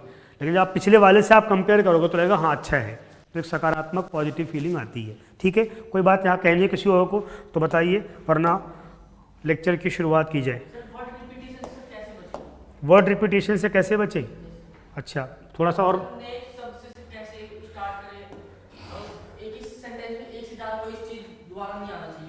हाँ, बहुत सिंपल तरीका है, कम लिखिए। अगर कोई चीज़ पूछी हुई है 200 वर्ड से पूछा हुआ है, आपका टारगेट ही 180 का होना चाहिए, ठीक है। 200 टारगेट ही मत रखिए, कम लिखना है आपको, तो आपको ऑब्वियस सी बात है रिपीटेशन के चांसेस वैसे ही कम हो जाएंगे। दूसरा, अगर आपको लग रहा है कोई सवाल पे मुझे बहुत कम चीज़ें मालूम है, तो पहले कुछ उसका बेसिक मैंने बताया वो तैयार कर लेना है, ब्लूप्रिंट तैयार कर लेना, इसको हम ब्लूप्रिंट या माइंड मैप कहते हैं, ठीक है, कि एक्चुअल में लिखना क्या है। तो फिर आपको पता होगा, मुझे रिपीट बिल्कुल नहीं करना। जितना ज़्यादा रिपीट करेंगे तो क्या होगा, समझ जाएगा, उसे आता होता कुछ नहीं है, 2 बातें इसको आती हैं, उसी को मुझे ये शब्दों में घुमा घुमा करके बता रहा है ना। मछली जल की रानी है, जीवन उसका पानी है, इतना पता है आपको बस। अब उसी को आप बताएंगे, महात्मा गांधी ने कहा है कि मछली जल की रानी है, ठीक है। इसी बात को आगे बढ़ाते हुए विवेकानंद जी ने ही बताया था कि मछली जल की रानी है, वो समझ गया, इसे नहीं आता है, ठीक है। तो फिर क्या होगा, वो आपको 1 नंबर दे करके आगे बढ़ जाएगा, अगर अच्छा आदमी हुआ तो, ठीक है, वरना शायद वो भी ना दे, उसकी मर्जी है भाई, कुछ कर थोड़ी सकते हैं आप, ठीक है। चलिए और पूछो। रिपीटेशन नहीं करना, ये ठीक बात है, रिपीटेशन बिल्कुल नहीं करना, कम लिखो वो चलेगा, ठीक है। आंसर लिखना जरूर है और रिपीटेशन नहीं करना है, ठीक है। प्रैक्टिस से, ये सब चीज़ें प्रैक्टिस से होती हैं, ठीक है ना। जितना ज़्यादा प्रैक्टिस करोगे उतना आप, साइकिल चलाना सीखना है तो उसकी एक अच्छी किताब खरीद के उसको पढ़ लीजिए, उससे कोई फ़र्क नहीं पड़ेगा। जब तक आप साइकिल पर एक बार बैठेंगे नहीं तब तक आपको पता ही नहीं कि कैसे गिरते हैं, कहाँ पर गिरते हैं। हमने ब्रेक लगाया, पैर चलने बंद हो गए। पैर चला रहे तो होता है ना, साइकिल सीखी है आप लोगों ने? किस किस को साइकिल चलानी नहीं आती आप में से? सबको आती है, बहुत अच्छी बात है ये तो, ठीक है, बताएंगे नहीं कई लोग, तो कोई बात नहीं। तो जब सीखते हैं ना तो ऐसा होता है, स्टार्टिंग में सबके साथ होता है, मेरे साथ भी हुआ था कि आप पैडल मार रहे हैं तो आगे ब्रेक लगाना है, हैंडल मोड़ना, वहाँ से ध्यान चला गया, वहाँ पर ध्यान दिया तो पैर चलने बंद हो गए, दुड़ुम, है ना, 1 बार 2 बार 3 बार। तो जब ऐसा होगा तो आपको अंदाज़ा आएगा कि गलती होती कहाँ पर है, किस पॉइंट पे आकर के गड़बड़ होती है, तो फिर उसको आप सुधारने के लिए कोशिश करना शुरू करेंगे। तो जितना ज़्यादा आप आंसर लिखेंगे उतना बेहतर रहेगा। एक तरीका और भी होता है, अपना आंसर लिख करके किसी से भी चेक कराना, जो तैयारी कर रहा है, आपकी क्लास का बच्चा हो सकता है, उसी लेवल का आदमी, ठीक है। तो दूसरे की गलतियाँ निकालना बहुत आसान होता है, तो आपका आंसर कोई भी चेक कर सकता है, ठीक है। टीचर तो चेक करता ही है, वो कंटेंट ऑफ क्वालिटी और अच्छा बता सकता है, पर उसमें दो चार सहज गलतियां दिखने कोई भी पड़ोसी देख करके बता देगा। या अपना ही आंसर आज लिख करके कल चेक करो, आप खुद भी निकाल लोगे गलतियां अपने आंसर के अंदर ही, ये गारंटी है, ठीक है। एक्सपीरियंस के बेस पर कह रहा हूँ और बाकी बच्चों का जो मैंने देखा उसके बेस पर कह रहा हूँ, ठीक है। तो अपना आंसर लिख करके आज छोड़ दीजिए, आप कल उसको चेक करिए, या कोई भी 2 लोग मिल जाइए आपस में, ठीक है, समझदार दोनों होने चाहिए बस, ठीक है। कुछ लोगों में क्या होता है कि वो दोष दृष्टि होती है, गलतियां ही ढूंढना है खाली, वो फिर आपको नेगेटिवली इतना वो डिप्रेशन में डाल देगा, आप तैयारी छोड़ के भाग जाओगे। तो वैसा नहीं करना। हाँ बेटा, तुम्हारे बाबा होते हैं ना, बाबा, हाँ बहुत सारे होते हैं, ठीक है ना, बाबा होते हैं कि तुमसे नहीं हो पाएगा, तुमसे ना हो पाएगा, जाओ, ठीक है। तो ऐसे नहीं करना। कल मैंने फ़ोटो देखी, एक अभी वर्ल्ड कप चल रहा है आजकल, तो क्रिकेट मैच तो मैं नहीं देख पाता हूँ अब, लेकिन उसमें एक कहीं शेयर किसी ने किया था कि MS धोनी की पुरानी फ़ोटो शेयर थी। एक तरफ उसका जब वो TT था तो वो बैच शेयर था, महेंद्र सिंह धोनी टिकट कलेक्टर, ठीक है, और फिर जो अभी महेंद्र सिंह धोनी है। अब ऑब्वियस सी बात है, तब कई लोगों ने कहा होगा, फिल्म में देखा भी होगा आप लोगों ने, कहाँ इन चक्करों में लगे हो, अच्छी नौकरी मिल गई है, शादी कर लो और बढ़ो आगे, सबसे आसान रास्ता होता है ये, है ना। रेलवे के अंदर, और रेलवे की जॉब बहुत अच्छी और सेफ मानी जाती है, ठीक है, रहने को घर मिलता है आपको, तमाम सुविधाएं मिलती हैं परिवार को, आपको चाहे छोटी ही नौकरी क्यों ना हो। लेकिन अगर वो उसमें टिका रहता तो आज जो वो है वो नहीं होता, ठीक है। तो इसलिए खुद पर विश्वास करके, जो आपको हौसला बढ़ाने वाला हो और ईमानदार हो, ईमानदार फीडबैक बहुत ज़रूरी होता है, वो चाहे अच्छा हो चाहे बुरा हो, ठीक है ना, क्योंकि फिर आपको ही भरोसा होता है कि जो कह रहा है सही कह रहा है। अगर फर्जी फीडबैक होगा तो फिर उसका रिजल्ट भी फर्जी ही होगा, आप सुधार भी फर्जी ही करोगे, ठीक है। चलिए आगे बढ़ा जाए। आज हम लोग लिथोस्फीयर करने वाले हैं। मैं ऐसा मान करके चल रहा हूँ कि एटमॉस्फेयर या क्लाइमेटोलॉजी के सारे चैप्टर्स आपने पढ़ लिए होंगे, ठीक है, या पढ़ रहे होंगे। कृपया उसको प्लीज़ पूरा पढ़िए। आपके पास 2 स्टडी मटेरियल है, 3 है, NCERT है, क्लास नोट्स है, प्लस में यहाँ से जो मिला हुआ मटेरियल है, सफिशिएंट है वो अपने आप में। जब आप उसको पूरा कर लीजिए, तब अगर लगता है किसी टॉपिक पे और ज़रूरत है नॉलेज की, तो आपके पास इंटरनेट है, वहाँ पे कोई टॉपिक सर्च करके कुछ करंट अगर चीज़ें हैं, किताब में ही सीधा अपडेट कर लीजिए। लालच में नहीं पढ़ना, किताब ख़राब हो जाएगी। किताब ठीक रही, आप ख़राब हो गए तो ज़िंदगी बेकार है। किताब ख़राब होगी तो नहीं छप जाएगी, कोई समस्या नहीं है, ठीक है। तो किताब में ही या अपने नोट्स में ही उसको अपडेट कर लेना, ठीक है। बहुत ज़्यादा मटेरियल के चक्कर में नहीं भागना है। और उसके बाद जब टॉपिक प्रिपेयर हो जाए तो उसमें कुछ प्रीलिम्स के क्वेश्चंस, कुछ मेंस के क्वेश्चंस, उससे गो थ्रू होइए, उसको लिखिए, उसको ला करके चेक कराइए। फिर आपको लगेगा हाँ ये वाला कंटेंट, ये टॉपिक है, इस पर मुझे और कंटेंट की ज़रूरत लग रही है, तो फिर आप पूछ भी सकते हैं या फिर आप आगे फर्दर उसके बारे में एक्सप्लोर भी कर सकते हैं, ठीक है। लेकिन बहुत सारा कंटेंट इकट्ठा करके जब खाली बैठूंगा तब तैयारी करूंगा, ये इस जीवन में तो नहीं होने वाला है, ठीक है। कभी ऐसा नहीं होगा कि आप खाली बैठ पाओगे, क्योंकि एक सब्जेक्ट खत्म होगा, मैं तो चला जाऊंगा अगले बैच में, ठीक है। यहाँ पे अगला सब्जेक्ट शुरू हो जाएगा, फिर आप ये सोचोगे ठीक है अभी ज्योग्राफी बाद में करते हैं, पहले ये निपटा लेते हैं, जब ये भी खत्म हो जाएगा फ्री होऊंगा तब करूँगा। वो फ्री कभी होने वाले आप है नहीं, तो पैरेलली चीज़ें करते रहिए, ठीक है। एक बार दूसरा, हाँ दूसरा, आज हम लिथोस्फीयर शुरू करने वाले हैं।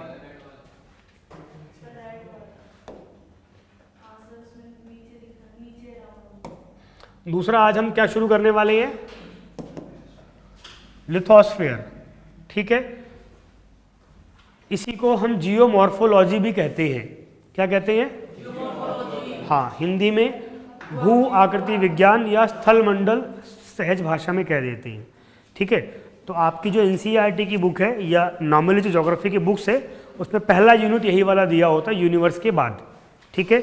आप देखेंगे एनसीईआरटी किताब निकाल लीजिए एक बार आप सभी, उसमें जो स्टार्टिंग के 2 चैप्टर्स हैं उसके बाद कोई और बात कहनी किसी को? जितना चर्चा भी की है ठीक है, क्योंकि वो कहीं मन में रहना नहीं चाहिए कुछ ऐसा। तो जो आपका 3rd चैप्टर होगा प्रोबेबली वहाँ से शुरू हो रहा है क्या? जियोमॉर्फोलॉजी या भू आकृति विज्ञान। कहाँ तक है? तो जहाँ पर एटमॉस्फेयर शुरू हुआ है वहाँ तक। कितने चैप्टर्स हैं? इतने चैप्टर्स तो नहीं होने चाहिए। दिखाओ जरा, क्या नाम है तुम्हारा? कृष्णा? हाँ, ये जो अपडेट बुक है मेरे पास, तो ये जो internal structure of the earth, पृथ्वी की आंतरिक संरचना, यहाँ से शुरू हो रहा है क्या? जियोमॉर्फोलॉजी, ठीक है। इस चैप्टर में और इसके बाद नीचे प्रॉपर एक यूनिट जिसमें 2 चैप्टर दिए हुए हैं, जियोमॉर्फोलॉजिकल प्रोसेसेस, भू आकृतिक प्रक्रियाएं, भू आकृतियाँ और उनका विकास, ठीक है। इसकी अभी हम बात करने वाले हैं। तो इससे पहले एक चैप्टर था origin of the earth and evolution, पृथ्वी की उत्पत्ति एवं विकास, वो आप लोगों ने पढ़ लिया है? सबने पढ़ लिया? ठीक है, उसको जिनका रह गया जरूर पढ़ लेना। वो एक जनरल इंट्रोडक्शन है, कैसे कैसे लाइफ शुरू हुई अर्थ के ऊपर, है ना। डिस्कशन तो हम लोग कर ही चुके हैं उसके बारे में। आगे कुछ थ्योरीज भी हमारे ऊपर पास आएंगी, continental drift theory, plate tectonic theory, उस सबको भी पढ़ेंगे हम लोग, ठीक है। तो बेसिकली जियोमॉर्फोलॉजी मतलब जो लैंड हम देखते हैं, ठीक है, जिस ज़मीन पर हम लोग रहते हैं, इस ज़मीन पर बहुत कुछ है, अलग अलग तरह की चीज़ें हैं। जैसे क्या क्या दिखता है आपको ज़मीन पर? पहाड़, नदी, पठार, सागर, बाकी लोग भी बोले,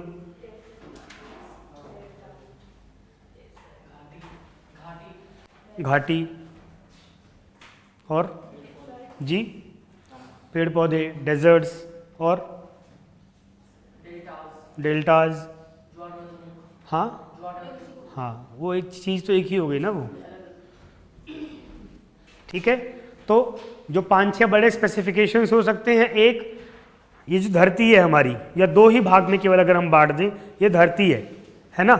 इस पर 2 तरह की चीज़ें हैं, कुछ जो ज़मीन से ऊपर उठी हुई है, कुछ जो ज़मीन से नीचे दबी हुई है। उठी हुई क्या क्या है? प्लेट्यू, माउंटेन, है ना, ये ज़मीन से ऊपर उठे हुए हैं, ठीक है। नीचे सप्रेस क्या क्या है? Valley, lakes. भाई झील मतलब क्या है? ज़मीन में गड्ढा, गड्ढे के अंदर पानी भर गया और झील हो गई, यही तो है, ठीक है। तो 2 तरह की चीज़ें हैं। अब चीज़ें ऊपर उठी हुई हैं और नीचे दबी हुई हैं। इसमें जो कुछ भी बनता है, चाहे वो नदी हो, चाहे वो प्लेन हो, चाहे वो वैली हो, ये प्रोसेस लगातार चलता रहता है। धरती पर लगातार बनना और बिगड़ना, कंस्ट्रक्शन और डिस्ट्रक्शन लगातार चलता रहता है, ठीक है। तो अभी हम इस सब के बारे में पढ़ेंगे कि जो हमारी अर्थ है, ज़मीन के नीचे क्या है, ज़मीन के ऊपर क्या है, और इस पर जो बदलाव होते रहते हैं उसके लिए कौन कौन से फैक्टर्स रिस्पॉन्सिबल हैं और उसका इफेक्ट क्या होता है, ठीक है। इस सब के बारे में हम लोग पढ़ने वाले हैं। इसी में छोटे मोटे बदलाव हैं जो बहुत बड़ा फर्क डालते हैं। जैसे अर्थक्वेक है। अब अर्थक्वेक क्या है? 10 सेकंड के लिए, 8 सेकंड के लिए, 6 सेकंड के लिए धरती खाली शेक करती है, ठीक है। लेकिन ऐसे ही किसी एक शेक में क्या होता है? 10,000 लोग मर गए, होता है ना। कुछ सेकंड्स के लिए तो हुआ, आप सो रहे थे, सोते रह गए होता है ना ऐसा, ठीक है। गुजरात में हुआ था 26 जनवरी 2000 शायद 4 की बात है, मुझे लग रहा है, सन याद नहीं आ रहा है। हाँ, 1 की बात है। हाँ, तो क्या था? दिन है 26 जनवरी, पूरा देश क्या कर रहा था उस दिन? रिपब्लिक डे मना रहा था, ठीक है। सब जगह फंक्शंस होते हैं उस दिन, स्कूलों में होते हैं, सोसाइटीज़ के अंदर फंक्शंस होते हैं, कंपनीज में, क्लब्स के अंदर फंक्शंस होते हैं। सुबह सुबह उठ करके झंडा फहराया जाता है। इंडिया गेट पर भी होता है फंक्शन, हमारा जो पूरा त्यौहार होता है। ऐसे ही भुज में फंक्शन चल रहे थे, ठीक है, और सुबह बच्चे तैयार थे, प्रेजेंटेशन देनी थी, धरती ने शेक किया, 2-3 बार शेक हुआ और उसके बाद पता है हमको क्या हो गया, है ना, आधा गुजरात ख़त्म हो गया था उस टाइम पर। भुज, अहमदाबाद, ये सब या तो एकदम से तबाह हो गए थे या वहाँ की बिल्डिंग्स इतनी वीक हो गई थी, वहाँ रहना खतरनाक हो गया था। ऐसा कहते हैं कि अहमदाबाद 10 साल पीछे चला गया था, यानी पिछले 10 साल में जितना प्रोग्रेस किया था, अब दिल्ली के अंदर फ्लाईओवर ही फ्लाईओवर है। हालांकि अब जो हम हैं वो अर्थक्वेक को झेल सके ऐसा बनाते हैं, मान लीजिए जितनी कैपेसिटी वो झेल सकते हैं उससे तेज आ जाए, ठीक है, और दिल्ली के फ्लाईओवर खत्म, अगर 15-20 फ्लाईओवर टूट गए तो दिल्ली तो जाम हो गई। आप जहाँ खड़े वहीं खड़े रह जाएंगे बस, आप ना आगे ना पीछे ना दाएं ना बाएं, सहायता करने वाला भी नहीं आ पाएगा, आप इसे सहायता करने के लिए भी नहीं जा पाएंगे, नो ऐड, कोई सर्विस नहीं, ठीक है। तो धरती पर प्रोसेस चलता रहता है, कुछ प्रोसेस बहुत तेज होते हैं, कुछ प्रोसेस बहुत स्लो होते हैं, उस सबके पीछे कारण क्या है उस सबको भी हम लोग समझेंगे। इसी को हम लोग कहते हैं जियोमॉर्फोलॉजी, उसी को शॉर्ट टर्म में लिथोस्फीयर या स्थलमंडल कह देते हैं। एक सुंदर सी तस्वीर मुझे मिली है जिसके अंदर एक साथ बहुत सारे लैंडस्केप दिखाई दे रहे हैं, तो मैंने यहाँ पर लगा दी है। जैसे अगर आप यहाँ दूर देख पा रहे हो तो यहाँ प्लेन दिख रहा है आपको, ये थोड़ी सी साफ तस्वीर शायद ना हो, ये पेड़ पौधे हैं, ठीक है, प्रॉपर पेड़ है, ये 20 फुट के 15 फुट के, ठीक है, पर यहाँ पे दूर से नहीं दिख रहे, तो ये प्लेन है बीच के अंदर। फिर दाएं बाएं माउंटेन, तो बीच का इलाका वैली का हो गया, और वैली के अंदर भी देख रहे हैं कैसे कैसे माउंटेन्स की रेंजेस बनी हुई है, एक के बाद एक कटी हुई है। फिर इसके अंदर भी यहाँ पे कुछ खड़ी माउंटेन है एकदम, यानी कि जो ये वाला पत्थर है और ये वाला पत्थर है, दोनों की क्वालिटी, दोनों की विशेषताएं अलग है, इसीलिए ये तो स्लोप के फॉर्म में है, लेकिन ये एकदम खड़ी माउंटेन दीवार जैसी है, इसको कट कर दिया गया है विंड्स के द्वारा या वाटर के द्वारा अलग अलग तरीकों से। तो एक ही इमेज में आपको यहाँ पर फिर ऊपर की तरफ माउंटेन हमारा बढ़ रहा है, यहाँ फिर ऊपर प्लेन है, आगे फिर माउंटेन के ये प्लेटू जैसा भी दिख रहा है आपको, यहाँ माउंटेन्स की पीक है सबकी, ठीक है, लेकिन यहाँ पर जो उभरा हुआ भाग है उसका ऊपर बेस जो अपर पार्ट है क्या है, फ्लैट है, दिख रहा है क्या ये पीछे, है ना, वो फ्लैट है। तो एक ही जगह पर बहुत अलग अलग तरह के लैंडस्केप हो सकते हैं, और ये तो खाली अभी हम पहाड़ की बात कर रहे हैं, यहाँ बगल में कोई प्लेन होगा, उस प्लेन के अंदर भी अलग अलग चीज़ें होंगी, नदी वाला इलाका अलग होगा, डेजर्ट वाला इलाका अलग होगा, इस सब की स्टडी को जियोमॉर्फोलॉजी कहा जाता है। अब सबसे पहले इसके अंदर हम पढ़ते हैं, आप लोग डाल लीजिए हेडिंग, पैरेलली लिखते भी रहते हैं, क्या डाला हेडिंग, जियोमॉर्फोलॉजी और लिथोस्फीयर, भू आकृति विज्ञान या स्थल मंडल, ये हमारी यूनिट है। इससे पहले हम लोगों ने क्लाइमेटोलॉजी फिनिश किया था।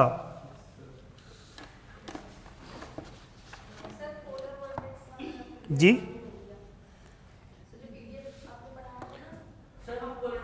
मैंने सुबह ही भेजा है वो, है ना, तो अमन सर को भेज दिया था मैंने सुबह, मर्ज करके वो भेज देंगे आपको। शनिवार संडे थोड़ा सा टाइट रहता है मेरा, उस दिन मैं सांसें भी थोड़ी सी कमी लेता हूँ, संडे को तो बिल्कुल नहीं, पर्यावरण की रक्षा के लिए ना एक्टिविटी कम होती है। ठीक है, तो जियो शब्द का मतलब क्या होता है, अर्थ होता है। मॉर्फ शब्द का मतलब क्या होता है,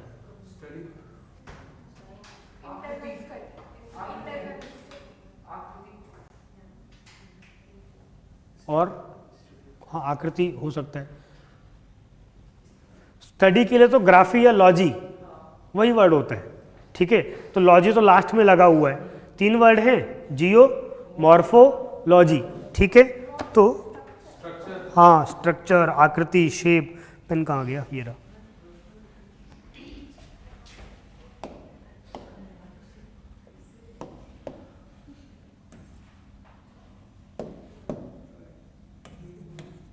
दिख रहा है,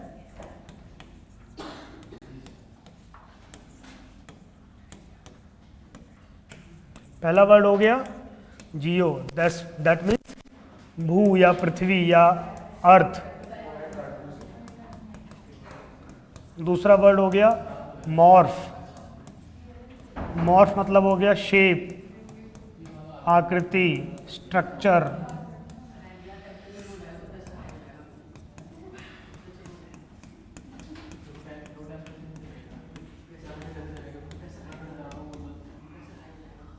और लॉजी मतलब हो गया स्टडी या अध्ययन।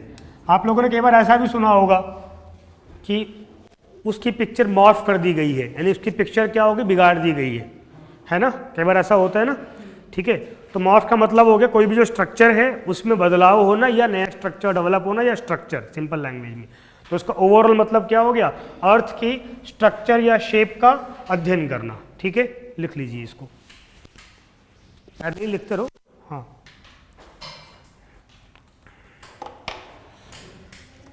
फाइनल मतलब हो गया study of structures made on earth या अवेलेबल ऑन अर्थ या फाउंड ऑन अर्थ।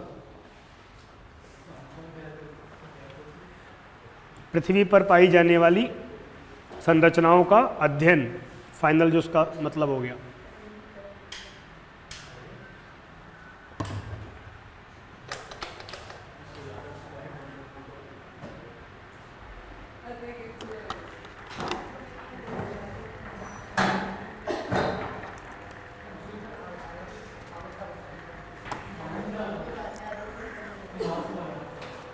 ठीक है जी, हो गया। अब इसके बाद अर्थ पे स्ट्रक्चर्स हैं कौन कौन सी, तो दो तरह के स्ट्रक्चर हैं। एक जहाँ पर हम खड़े हैं इसके जो नीचे अवेलेबल है ज़मीन के अंदर, और दूसरा तो ज़मीन के ऊपर है। तो एक हो गया इंटरनल स्ट्रक्चर, दूसरा हो गया एक्सटर्नल, आंतरिक संरचना और बाह्य संरचना। पहले हम बात करेंगे किसकी, इंटरनल की। इंटरनल की क्योंकि कोर वो है, उसके ऊपर डिपेंड है आउटर, ठीक है ना। आपके मन में क्या चल रहा है उस पर डिपेंड करता है कि आप बाहर क्या देखोगे, ठीक है। वरना तो महाभारत में भगवान के साथ दुर्योधन रहता था ना, पर क्या बोलता, तुम छलिया हो, तुम जादूगर हो, तुम भगवान नहीं हो, ठीक है। तो भगवान के साथ रह कर के भी भगवान को आप नहीं देख पाओगे अगर मन में कुछ और है तो, ठीक। पाप पुण्य वो आपकी मर्जी है, ठीक है। तो लिख लीजिए, अगला सब हेडिंग दे लो, internal structure of the earth, पृथ्वी की आंतरिक संरचना। Internal structure of the earth, पृथ्वी की आंतरिक संरचना। पहला बिंदु लिखो उसमें,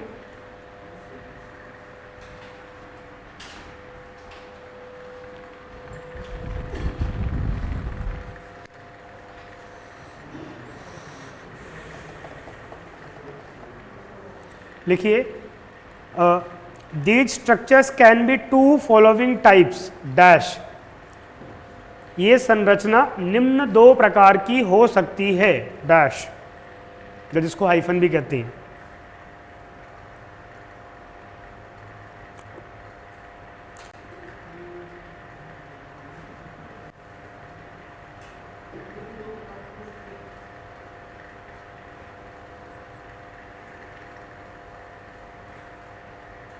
ठीक है, पहला developed by artificial factors,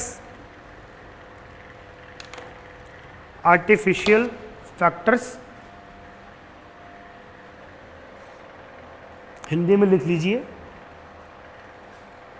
artificial को हिंदी में क्या बोलते हैं, हाँ, कृत्रिम कारकों द्वारा निर्मित, और दूसरा लिख लो, हाँ, दूसरा लिख लीजिए, डेवलप्ड बाय नेचुरल फैक्टर्स, प्राकृतिक कारकों द्वारा निर्मित।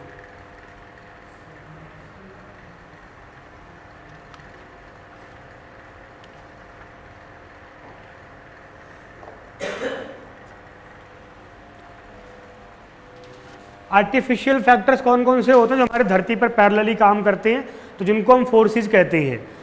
डेंसिटी है, प्रेशर है, टेम्परेचर है, ठीक है। ये अपने आप में कुछ नहीं है, पर इनके इफेक्ट से बहुत कुछ बन रहा होता है। पर बनने के लिए कुछ तो सॉलिड मटेरियल चाहिए, तो वहाँ पर जो अवेलेबल मिनरल है, खनिज है, उसके माध्यम से चीज़ें बन रही होती हैं, उसको हम नेचुरल बोल देते हैं। जैसे वोल्केनो, अब वोल्केनो में क्या हो रहा है, टेम्परेचर डेवलप हुआ तो वोल्केनो के अंदर से लावा बाहर आ रहा होता है, वो कुछ जमेगा, वो कुछ बना रहा होगा फिर अंदर, ठीक है।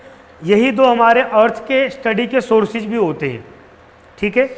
अर्थ की स्टडी हमने किस बेसिस पर किया है, इन्हीं दो के बेसिस पर किया है, ठीक है। तो इसी में लिख लीजिए नोट करके,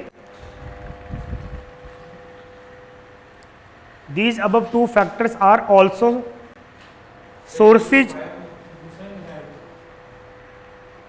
प्राकृतिक कारकों द्वारा, लिखाया तो है, तुमने लिखा हुआ है दूसरा, क्या लिखा हुआ है? हाँ, प्राकृतिक कारकों द्वारा निर्मित, या प्राकृतिक कारक लिख लो, सिंपल सी बात है यार, मत परेशान हो।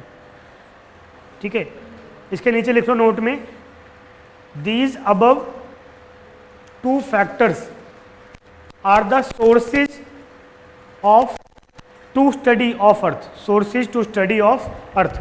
उपरोक्त दो कारक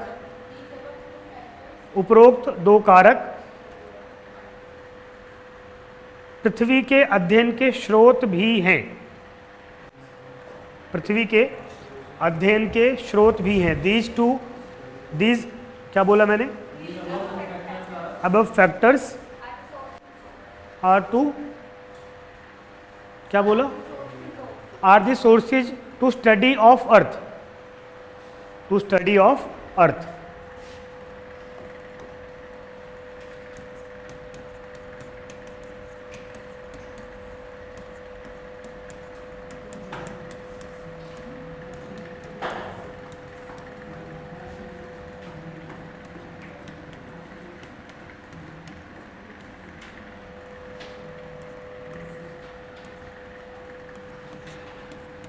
अच्छा, मुझे अभी ये लिखते हुए ध्यान में आया, कई बच्चों ने आंसर राइटिंग में आज क्या किया हुआ था कि उन्होंने हिंदी अंग्रेजी दोनों लिखा हुआ था, वो मैंने कट भी किया है।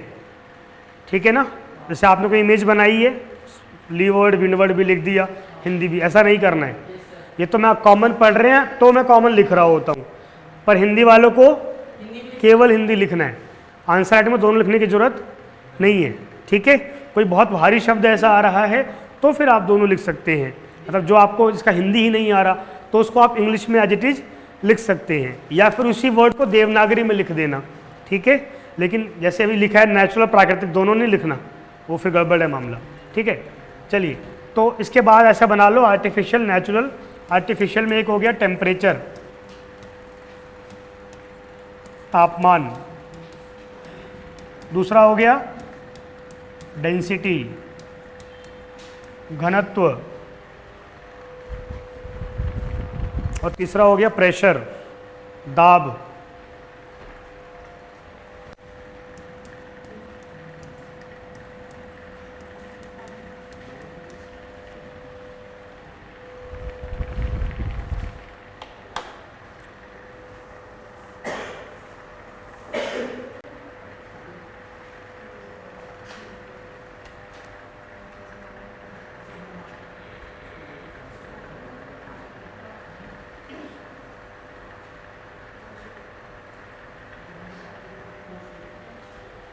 ठीक है, तो जैसे हम लोगों ने एटमॉस्फेयर में पढ़ा था, नॉर्मल लैप्स रेट, सामान्य ताप ह्रास दर, है ना, तो वहाँ पे हाइट बढ़ रही थी तो टेम्परेचर क्या हो रहा था?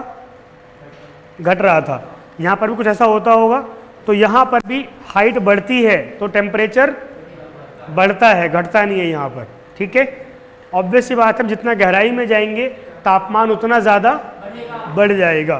तो यहाँ पर लिख लो इसके नीचे डेप्थ, यानी कि गहराई, गहराई बढ़ेगी तो तापमान भी क्या होगा? बढ़ेगा, सॉरी, हाँ बढ़ेगा। अब यहाँ नीचे का मतलब क्या है? बढ़ना। ठीक है, आप चाहो तो दोनों ही ऊपर कर लो, कोई समस्या नहीं है। जैसे डॉलर और रुपए में होता है ना, उसमें एरो का मतलब उल्टा होता है।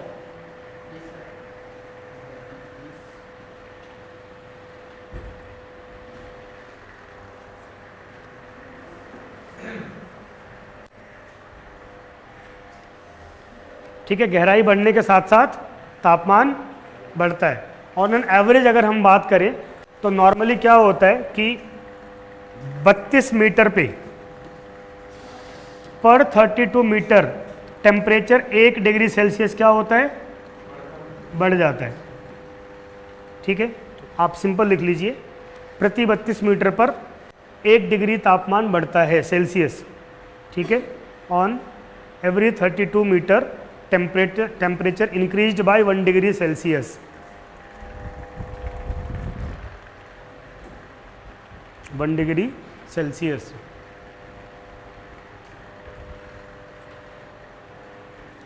अब आप इमेजिन करो, आप ज़मीन पे खड़े हैं, ठीक है, 32 मीटर पे 1 डिग्री सेल्सियस बढ़ रहा है।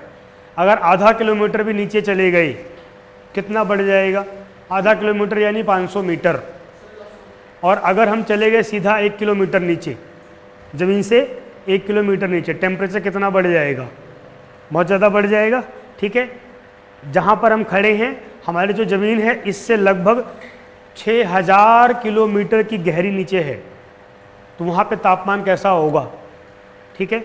इसीलिए अभी तक हम हवा में तो ऊपर बहुत दूर तक चले गए हैं, लाखों लाख किलोमीटर तक, पर नीचे बहुत ज़्यादा नहीं जा पाए हैं, ठीक है।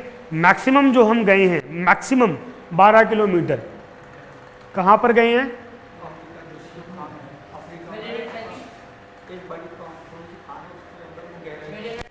जी हाँ, मैनुअली हम इतना गहरा खोद ही नहीं पाए हैं अब तक। तो जो पूरी दुनिया है ना, बहुत इंटरेस्टिंग फैक्ट है ये भी अब, कि जो पूरी दुनिया है, जितना कुछ आप देख रहे हैं इस पृथ्वी के अंदर, सब कुछ केवल 20 किलोमीटर में समाया हुआ है। कैसे? ये हमारी सरफेस है जिस पर हम रहते हैं। इस पर सबसे जो ऊंची चीज है वो कितनी ऊंची है? क्या है ये? Mount Everest. और इस जमीन में सबसे जो गहरा छेद है वो कितना गहरा है? 12 किलोमीटर। मैरियाना ट्रेंच कहाँ पर है? पैसिफिक ओशियन में। तो ये जो दोनों का टोटल गैप हो गया, ये कितना हो गया है? 20 किलोमीटर, 20 या 21 मान लीजिए आप, चलो ठीक है। इस 20 किलोमीटर में सारी तबाही मची पड़ी है। 8 अरब लोग रहते हैं, वो लड़ाई झगड़ा भी कर रहे हैं, सब कुछ कर रहे हैं ना, संघर्ष चल रहा है, ठीक है। तो जितना कुछ आप सोचते हैं, फेसबुक, यूपीएससी, प्रधानमंत्री, मुख्यमंत्री, राष्ट्रपति, आतंकवादी, देश, धर्म, समाज, ठीक है, जो कुछ भी XYZ, वो सब कुछ इसी 20 किलोमीटर में समाया हुआ है, ठीक है। तो बहुत परेशान नहीं होना चाहिए लाइफ में, इसलिए चलो।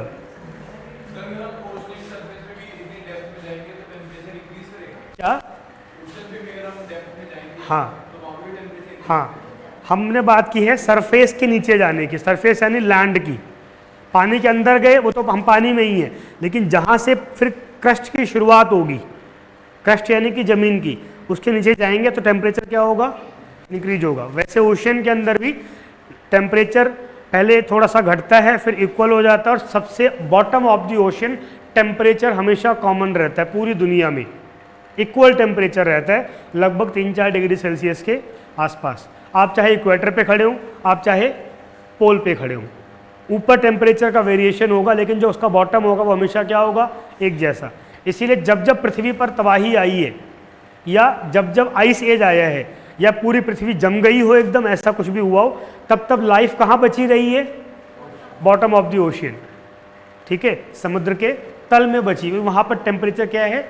एक जैसा। गहरा अंधेरा इलाका है, लाइट तो जाती नहीं है वहाँ पर, तो वहाँ पर केवल और केवल अंधेरापन है। तो जो उसमें सर्वाइव कर सकते हैं, क्योंकि बहुत सारे ऐसे जीव हैं जिनके पास AI से भी तेज सेंसर्स होते हैं, है ना, उन्हें एक दूसरे से बात करने के लिए, देखने के लिए आंखों की ज़रूरत नहीं है, उनके पास क्या है? सेंसर से। आप लोगों ने सुना होगा, मछलियाँ बातें कर लेती है ना आपस में, बिना किसी टेलीफोन के, वाईफाई के। अवेलेबल है, इसका मतलब उनके पास पहले से ही। हम लोगों ने एक पेड़ के बारे में सुना है, छुई मुई, है ना, अब सेंसर है ना, इसका मतलब उसके अंदर बहुत सारे पेड़ होते हैं खुले हुए, जैसे कोई जीव बैठा तुरंत बंद हो जाते हैं, सेंसर है ना इसका मतलब, ठीक है। बहुत शानदार धरती है ये। खैर, तो टेम्परेचर 32 मीटर पे 1 डिग्री सेल्सियस बढ़ रहा है। क्या हो रहा है? बढ़ रहा है। हाइट, डेप्थ बढ़ रही है, टेम्परेचर बढ़ रहा है। दूसरा डेंसिटी, इसमें लिख लो डेंसिटी में एक लाइन इसके नीचे।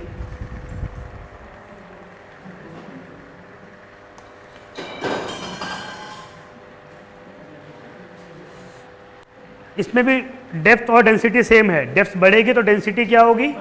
बढ़ेगी। तो लिख लो पहले डेप्थ, इसको इंक्रीज कर दीजिए, डेप्थ को, और डेंसिटी को भी इंक्रीज कर दीजिए, दोनों को बढ़ा दीजिए, डेप्थ मतलब गहराई।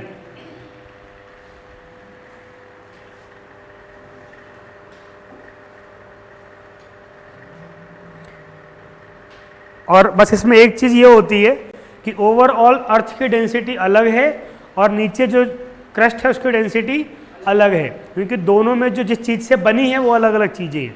तो उसमें एक पॉइंट लिख लीजिए, लिखो अर्थ डेंसिटी, पृथ्वी का घनत्व, पृथ्वी का घनत्व, अर्थ डेंसिटी।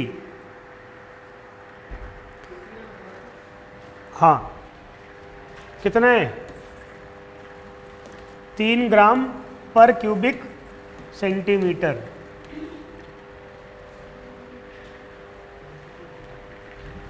इसका मतलब जो लिखा मैंने क्या हुआ अभी, हिंदी में क्या बोलते हैं इसको? प्रति घन सेंटीमीटर ना।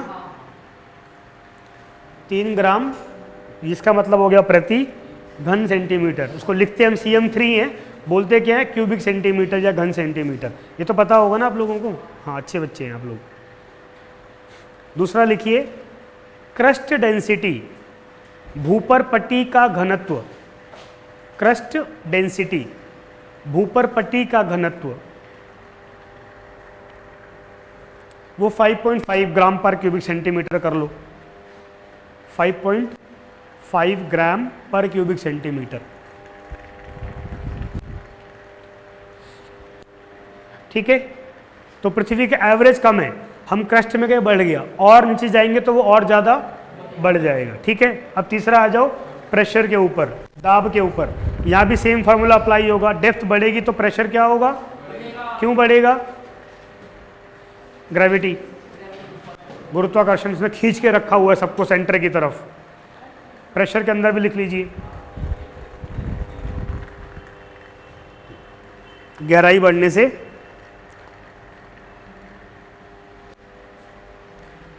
प्रेशर बढ़ेगा।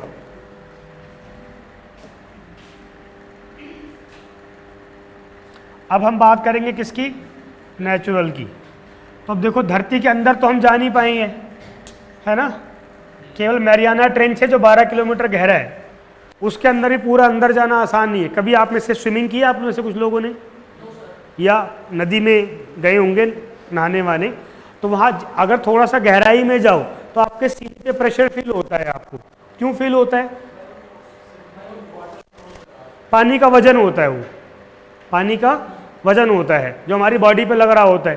क्योंकि भाई हम किसी भी मान लो पूल के अंदर कूद गए, अब अगर आप पानी का जो ऊपर का अपर सरफेस है उससे आप 2 फीट नीचे हो, तो आपके 2 फीट के ऊपर वहाँ पर हजारों लीटर पानी है, वो क्या कर रहा है? आपके ऊपर दबाव डाल रहा है, प्रेशर लगा रहा है। ठीक है, तो इसलिए हम बहुत गहराई में पानी के अंदर नहीं जा सकते। लेकिन ज़मीन के नीचे से कुछ चीज़ें हैं जो ऊपर आती हैं, वो ये सब चीज़ें हो गई, टेम्परेचर, प्रेशर, डेंसिटी, जिससे हमको अंदाज़ा लगता है, इसका हम नापते हैं। दूसरा, नेचुरल सोर्सेज में जो चीज़ें हैं वो सीधे सीधे बाहर आ जाती हैं। जैसे जब ज्वालामुखी एक्सप्लोजन होगा तो मैग्मा बाहर आएगा। अब वो ज़मीन के मान लो 10 किलोमीटर नीचे से आ रहा है, 5 किलोमीटर नीचे से आ रहा है, तो हम क्या करेंगे? उसकी स्टडी करके अंदाज़ा लगा लेंगे ज़मीन के नीचे क्या अवेलेबल है। हम तो नहीं जा पाए उसके नीचे, पर जो चीज़ वहाँ से बाहर आई है हमने उसकी स्टडी कर ली। समझ में आई बात? ठीक है, तो नेचुरल में लिख लो, नंबर 1 वोल्केनो, ज्वालामुखी, ज्वालामुखी लिख लीजिए इसमें। स्टडी ऑफ मैग्मा, मैग्मा का अध्ययन नेचुरल में। ज्वालामुखी लिखा, उसके अंदर लिखा हमने स्टडी ऑफ मैग्मा। उसके बेसिस पर हम अजम्पशन लगाते हैं कि पृथ्वी कैसी होगी अंदर। और दूसरा लिख लो अर्थक्वेक, भूकंप, भूकंप। और भूकंप में क्या लिख लेंगे? किसका अध्ययन करते हैं? स्टडी ऑफ सिस्मिक वेव्स, भूकंपीय तरंगों का अध्ययन। सिस्मिक वेव्स, भूकंपीय तरंगों का अध्ययन। ठीक है, जो बाहर आती हैं, सरफेस तक आती हैं, हमारे पास मिलने आती हैं, हमको हिला करके चली जाती हैं। ठीक है, तो इनके अध्ययन के आधार पर हमने जो अनुमान लगाया है वो हम पढ़ने वाले हैं। एक्चुअल में वो ऐसा है तो गारंटी नहीं है इसकी, ठीक है। फिलहाल वैज्ञानिक ऐसा मानते हैं। कैसा मानते हैं उसको आप अभी देखने वाले हैं। ऐसा मानते हैं, ठीक है। ये जो मैंने सोर्सेज बताए अभी आपको, आर्टिफिशियल और नेचुरल, इन्हीं को हम लोग इनडायरेक्ट और डायरेक्ट सोर्सेज भी कहते हैं। इनडायरेक्ट कौन से हो गए? टेम्परेचर, प्रेशर और डेंसिटी। डायरेक्ट कौन से हो गए? वोल्केनो और अर्थक्वेक, ठीक है। आप टेम्परेचर को देख नहीं सकते, आप डेंसिटी को देख नहीं सकते, ठीक है, उसके इफेक्ट को देखते हैं। जबकि आप बाकायदा जो वोल्केनो है या जो अर्थक्वेक है उसकी वेव्स को रिकॉर्ड कर सकते हैं प्रॉपर तरीके से, उसका अध्ययन कर सकते हैं, उसके इफेक्ट को देखते हैं, ठीक है। तो उसके बेस पर हमने अनुमान लगाया है कि जो हमारी पृथ्वी है वो प्याज के जैसी है। कैसी है? प्याज के जैसी, ठीक है। उसमें क्या होते हैं? लगातार एक के बाद एक लेयर्स होते हैं। ऐसे हमारी अर्थ के अंदर भी क्या है? लेयर्स है, ठीक है। अब प्याज के अंदर आप अलग अलग लेयर कर दो, बोलो इसमें प्याज कौन सा है? तो अंदर वाला प्याज है या बाहर वाला प्याज? सब प्याज ही है ना। सेम विद द अर्थ, इसमें अलग अलग लेयर है। टेम्परेचर, प्रेशर, डेंसिटी, वोल्केनो और अर्थक्वेक के बेस पर इन लेयर्स को हमने 3 बड़े पार्ट्स में डिवाइड किया है। समझ लीजिए, फिर देखते हैं। पहली बात तो ये दिख रहा है आपको, ये आउटर पार्ट शांत, ठीक है। ये बाहरी भाग है, इसको हम कहते हैं क्रस्ट। क्या कहते हैं? हिंदी में कहते हैं भूपर पट्टी। क्या कहते हैं? हाँ, आप ये ऊपर देख रहे हैं जिस पर हम रहते हैं, जिस पर पेड़ पौधे, पहाड़, झील, नदियाँ, झरने सब कुछ हैं, इसको हम कहते हैं क्रस्ट, ठीक है। ये वाला पूरा इलाका क्रस्ट का हो गया। अब बहुतों को ये नहीं लगता था पहले, जब ज्योग्राफी पढ़ने से पहले, कि हम पृथ्वी के अंदर रहते होंगे, ऐसा लोगों को लगता है। एक्चुअल में क्या है? हम पृथ्वी के ऊपर रहते हैं, पृथ्वी के अंदर नहीं रहते, ठीक है। तो ये जो खाली जगह दिख रही है, इस सब पर हम पड़े हुए हैं, टिके हुए हैं ग्रेविटी के कारण। भगवान ना करे मान लो ग्रेविटी का कोई स्विच हो इसके अंदर, वो स्विच ऐसे ऑफ कर दे तो क्या होगा? तो जो कुछ भी इस पृथ्वी पर है वो सारा हवा में या स्पेस में। अब भगवान जाने कहाँ जाएगा उसके बाद, वो अलग बात है, ठीक है। तो ये पहला पार्ट हो गया क्रस्ट। आप देख पा रहे हैं इसकी मोटाई कितनी है? इसकी मोटाई बहुत थिन लेयर है, पतली सी परत है ये। लगभग कितनी? तो लगभग मोटा मोटा मैक्सिमम 0 से 100 किलोमीटर तक, ठीक है। इसमें भी शुरुआती जो क्या नाम है कुछ मीटर है, उस पर हम सारा काम, सारे पेड़ पौधे, खेती, वो हम शुरुआती कुछ मीटर में कर रहे होते हैं। आपने सुना होगा ना कि जो पानी का लेवल है वो नीचे चला गया है। कितना? तो पहले नॉर्मली पानी कहीं अलग अलग जगह अलग अलग होता ही है। 100 फीट पे मिलता था, 80 फीट पे मिलता था, अब वो 150 फीट नीचे है, 200 फीट नीचे है। ट्यूबवेल कराते हैं ना, ट्यूबवेल है ना, तो कहते हैं कि अब ज़्यादा खोदना पड़ेगा। तो अभी वो फुट के अंदर ही है, यानी मुश्किल से 25, 30, 50 मीटर, ठीक है। इतना ही केवल हम खोद सकते हैं नॉर्मली। जो मैक्सिमम खुदाई हुई है मनुष्य के द्वारा वो हुई है 6 किलोमीटर की। कितनी? 6 किलोमीटर की। कहाँ पर हुई है? तो ये रूस दिख रहा है आपको, रूस, यहाँ पे एकदम जो कोने का इलाका है, यहाँ पर एक कोला पेनिनसुला है। क्या है? हाँ, वहाँ पर अध्ययन के लिए खोदा गया था, ठीक है। ऐसे ही कुछ कुछ खुदाई ओशियन के अंदर हम लोगों ने की है। अब ये पृथ्वी यहाँ से लेकर के यहाँ तक 6,500 किलोमीटर की है। उसमें 12 किलोमीटर क्या है? कुछ भी नहीं है। उतना ही हम खोद पाए हैं जितना अध्ययन हमने किया है। तो पहला लेयर हो गया क्रस्ट का। इस क्रस्ट के बाद जो अगली लेयर आती है उसको हम क्या बोलते हैं? मेंटल। इसके 2 पार्ट हैं, ठीक है। क्रस्ट के बाद जो लेयर है पूरा मेंटल कहलाता है, तो उसके 2 पार्ट होते हैं, ठीक है। इसी के अंदर हम लोग पढ़ेंगे बाद में अपर और लोअर। उसके बाद जो पोर्शन आता है उसको हम बोलते हैं कोर। क्या कहते हैं? मेंटल को हिंदी के अंदर भी मेंटल ही कहते हैं, ठीक है। कोर, वैसे हिंदी में भी कोर ही होता है, कहीं कहीं पर क्रोड लिखा मिलता है, क्रोड या कोर लिखा होगा, इक्को ही गल है। उसके 2 पार्ट होते हैं। एक होता है इनर कोर जो एकदम पृथ्वी का सेंटर है, और एक है ये आउटर कोर, ठीक है। तो crust, mental, outer core, inner core, ऐसे 4 परतों के अंदर हमने पृथ्वी को बांटा है। जो मैंने आपको डायरेक्ट और इनडायरेक्ट सोर्सेज बताए, नेचुरल, आर्टिफिशियल, उनके आधार पर, ठीक है। अब तक ऐसा ही मानते हैं वैज्ञानिक। नई नई चीज़ें मिलती हैं तो हम नए नए अनुमान भी लगाते रहते हैं, ठीक है। समझ में आई बात? कोई कंफ्यूजन? बढ़िया। तो अब लिख लीजिए layers of the earth. Layers of the अर्थ।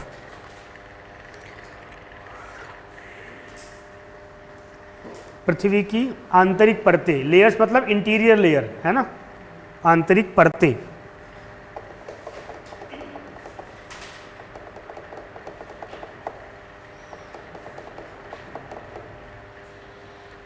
अब आपको ये वाला डायग्राम बनाना है, ठीक है।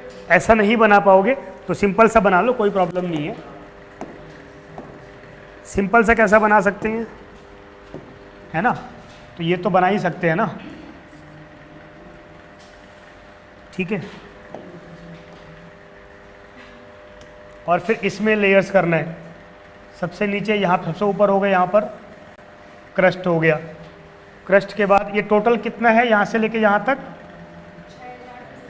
हाँ ये 0 किलोमीटर है और ये 6370 किलोमीटर है। ये डेटा थोड़ा सा अलग अलग किताबों में होगा, कहीं कहीं पर 7400 भी लिखा होता है और 6400 लिखा होता है, परेशान नहीं होना। इसके बीच में जो लेयर्स है हमारे, सबसे ऊपर हो गया क्रस्ट, क्रस्ट के नीचे हो गया मेंटल, ये है क्रस्ट, ये है मेंटल। वैसे ये डायग्राम आपकी किताब के अंदर है तब भी बनाना है। आउटर कोर, इनर कोर, ठीक है। ये हाइट जैसे लिखी है ऐसे लिख लीजिए। यहाँ पर लिखा है specification solid liquid. Main diagram बना लो, हाइट लिख लो, बाकी मैं लिखा दूंगा। Outer core, crust, mental, outer core, inner core, 4 part हो गए ना।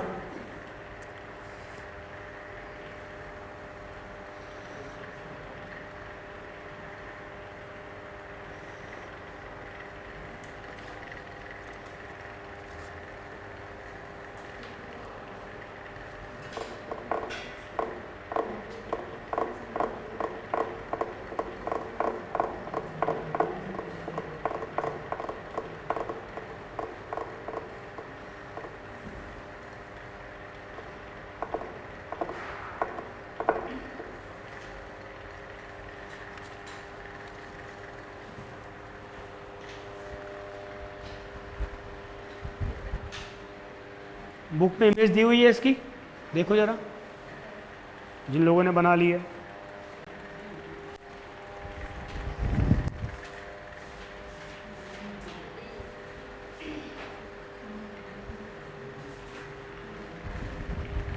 दी हुई है ना, ठीक है। तो हाइट वो वाली भी लिख सकते हो, यहाँ पर जो है ये भी लिख सकते हो, एक ही बात है, कोई फर्क नहीं पड़ता। ठीक है, अच्छी बात है।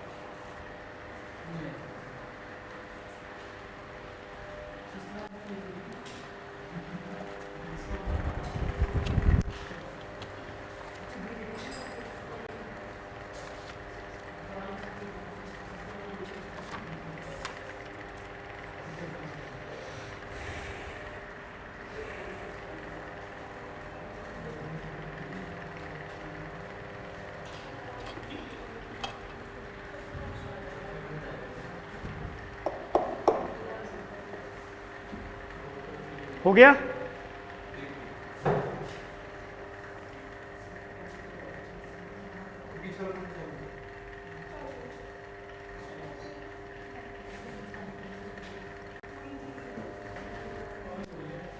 चलिए ठीक है। तो शांतम पापम कितने पार्ट हो गए हमारे? 4 हो गए, क्रस्ट, मेंटल, आउटर कोर और इनर कोर। ठीक है। अब यहाँ पे बीच में एक वर्ड और लिखा दिख रहे होंगे आप लोग, एस्थेनोस्फेयर। दिखा? आप ये बुक के अंदर भी लिखा होगा, हिंदी में लिखा होगा दुर्बलता मंडल। मिल गया सबको? ठीक है। तो ये अलग अलग की क्या क्या विशेषताएं हैं इसकी हम बात करेंगे। तो पहला सब हेडिंग दे लीजिए, क्रस्ट, भूपर पट्टी। एक एक को एक्सप्लेन कर रहे हैं। पहला क्या दे लो? क्रस्ट। भाई शांतम पापम, क्रस्ट या भूपर पट्टी। अंधेरा क्यों कर दिया तुमने? पीछे वाली लाइट लिखा जाएगा, इस पे कम रोशनी होगी ना बेटा, आंखें खराब होंगी तुम्हारी। चलिए बस बस ठीक है, ठीक है, शांत हो जाओ, शांत हो जाओ, सब मत बोलो। पहला लिखिए क्रस्ट, भूपर पट्टी। पॉइंट्स लिखो फटाफट इसके अंदर। पहला पॉइंट, हाइट कितनी है, कहाँ से कहाँ तक जी, लिखो लिखो। हाइट 0 to 48 किलोमीटर, 0 से 48 किलोमीटर पहला बिंदु है। हाइट, हाइट मतलब मोटाई भी हो सकती है उसकी, इतनी मोटी है ये परत, ठीक है। और जहाँ पे लिखा है 0 से 48 किलोमीटर, उसमें 2 एरो कर दो ऐसे, ठीक है। ये जो इसकी मोटाई है ये लैंड पर और ओशियंस में डिफर करती है। तो पहले वाले एरो में ऊपर लिख लो, ऊपर लिख लो लैंड, स्थल 30 किलोमीटर, और दूसरा लिख लो ओशियंस, महासागर 5 किलोमीटर।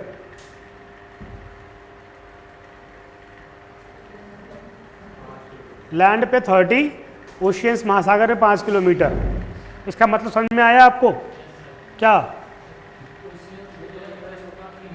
हाँ, तो ये जो क्रस्ट है, ये जो अपर लेयर की बात हम कर रहे हैं, ठीक है। अब आप यहाँ पे देख पा रहे होंगे ध्यान से, अगर आप देखेंगे, ये देखिए, ये तो हो गया हमारा ओशियंस के नीचे, और ये पूरा हो गया लैंड पर। तो लैंड पर क्या है, जमीन है, उसके ऊपर पहाड़ भी है, पठार भी है, वो भी तो मोटाई में आ जाएगा, तो वहाँ पर तो ज़्यादा हो गई है। लेकिन ओशियन मतलब गड्ढा है बेसिकली। ओशियन मतलब क्या है, वो गड्ढा है जिसमें पानी भरा हुआ है, ऊपर 1 किलोमीटर 2 किलोमीटर पानी भरा हुआ है, ठीक है। तो वहाँ पर पहले ओशियन, उसके बाद क्रस्ट की शुरुआत होती है, यानी कि पानी के नीचे से क्रस्ट की शुरुआत है। तो वहाँ पर उसकी एवरेज मोटाई कम हो गई है, ज़मीन पर मोटाई क्या हो गई है, ज़्यादा हो गई है। ओवरऑल 48 किलोमीटर तक है, अलग अलग जगह अलग अलग है, ये एवरेज मैंने बताया हुआ है। कोई कन्फ्यूजन? कॉन्टिनेंट, हाँ, लैंड मतलब कॉन्टिनेंट, महाद्वीप, ठीक है। दूसरा पॉइंट,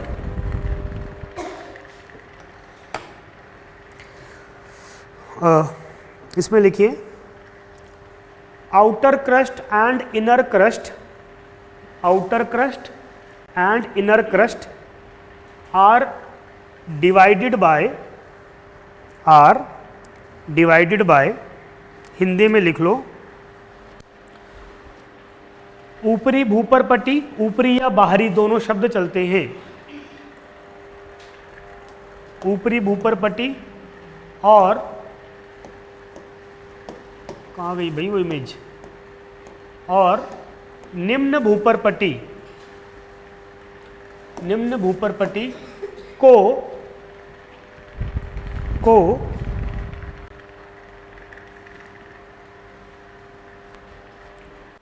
अब एक वर्ड लिखना है, इंग्लिश में होगा कोनोरॉड डिसकंटिन्यूटी,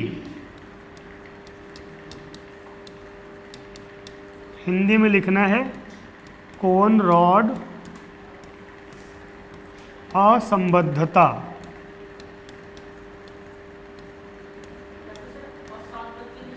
वो एक ही चीज है वो,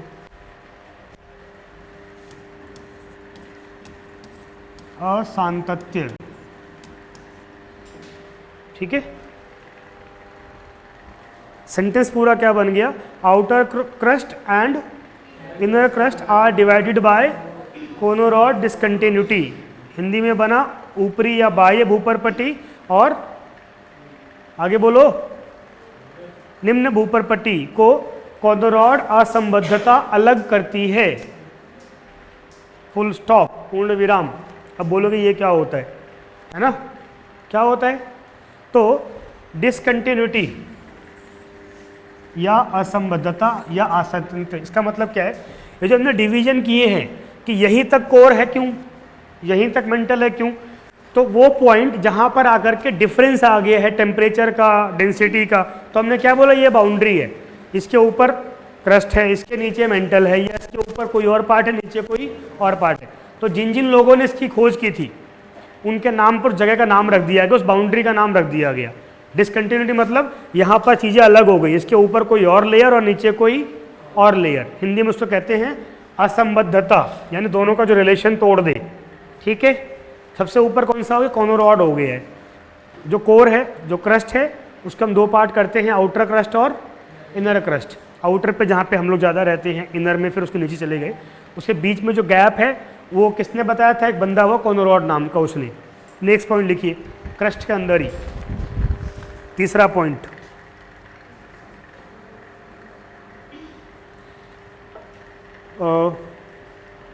crust and mental divided by, Hindi में लिखिए भूपर पट्टी एवं मेंटल को डिवाइडेड बाय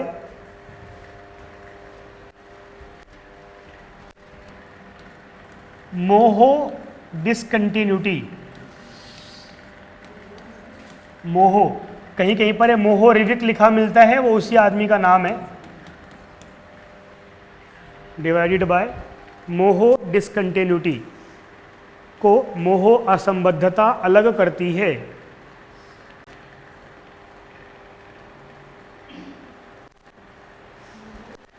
असंबद्धता जो पहले लिखा था, अवेयर रहो बेटा इतना। यानी कि जहां पर आकर के क्रस्ट खत्म हो जाती है और जहां से मेंटल शुरू हो जाता है, वो पॉइंट कौन सा है? उसको हम बोलते हैं मोहो डिसकंटिन्यूटी। ठीक है, समझ में आ रही है बात? गुस्सा तो नहीं आ रहा ना? हाँ, आना भी नहीं चाहिए। ठीक है, नेक्स्ट पॉइंट, क्रस्ट के अंदर ही पढ़ रहे हैं हम लोग। Crust is made by silica and aluminium. Crust का निर्माण सिलिका और एल्यूमिनियम से हुआ है।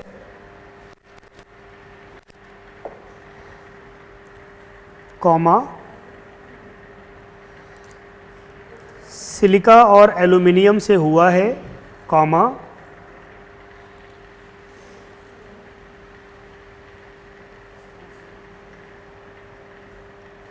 That's why it's known as sial. S I मैं लिख रहा हूं, जैसे वैसे लिखना। इसीलिए इसे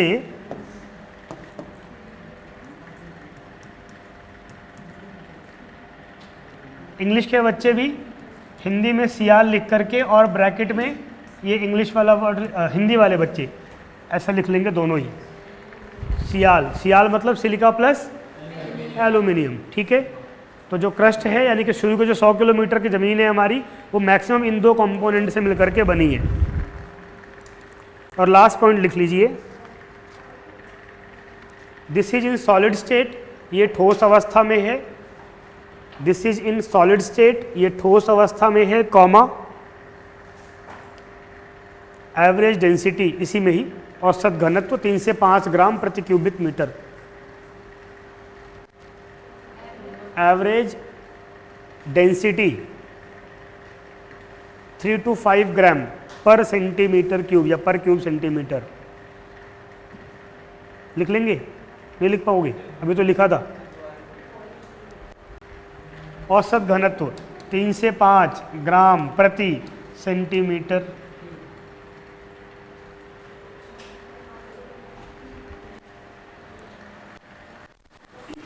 चलो, समझ में आई इतनी बात?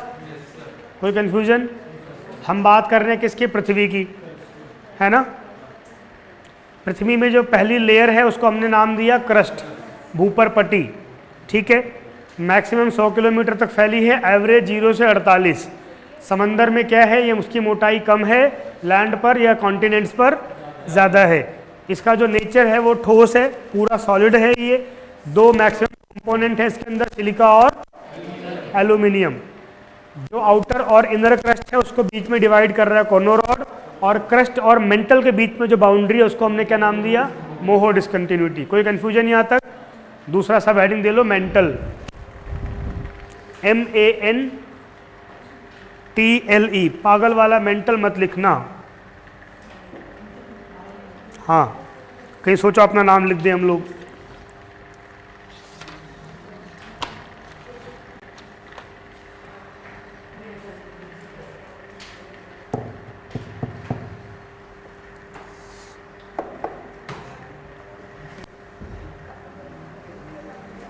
चलिए लिखो पहला पॉइंट, हाइट या गहराई, विड्थ, क्या सॉरी विड्थ कह रहा हूं मैं, डेप्थ। हाइट या डेप्थ कितनी है इसकी? बताओ आप लोग। कितनी है जी? 0 से 2900 किलोमीटर। अब उसमें स्टार्टिंग में तो 100 किलोमीटर क्या हो गया, क्रस्ट है, उसके बाद पूरा मेंटल। तो लिख लीजिए पहला पॉइंट, गहराई 0 से 2900 किलोमीटर, 0 से, हाँ मतलब वही हो गया। अगर यहाँ से लेंगे तो 100 से लेकर के कहाँ तक हो गया है, 2900 किलोमीटर तक। अगर हम सरफेस पे खड़े होकर बात करेंगे तो यहाँ से लेके यहाँ तक, ठीक है। तो उसमें पहला क्रस्ट हो गया, तुमको पता ही है, क्रस्ट के बाद ही शुरुआत होगी ना इसकी। तो ज़मीन से कितनी गहराई तक है ये स्थित, 2900 किलोमीटर तक, ठीक है। और जहाँ पर लिखा है इसकी गहराई, वहीं पे क्या कर लीजिए, 2 पार्ट्स कर लीजिए, उसी में लिख लो 2 पार्ट्स, कॉमा करके 2 भाग। कौन कौन से 2 भाग, आउटर मेंटल और इनर मेंटल, बाहरी मेंटल और आंतरिक मेंटल।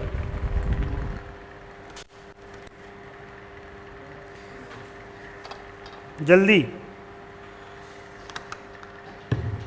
बाहरी मेंटल और आंतरिक मेंटल।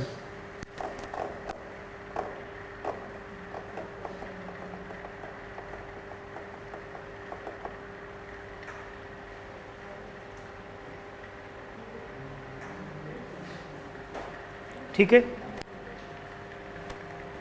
मोटा मोटा जो 100 किलोमीटर के बाद से लेकर के 400 किलोमीटर तक का इलाका है उसको हम कह देते हैं आउटर मेंटल, बाहरी मेंटल।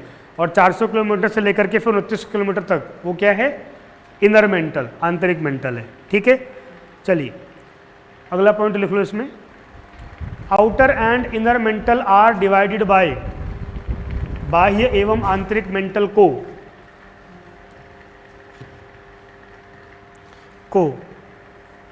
Divided by रेपेटी discontinuity. मैं लिख देता हूं,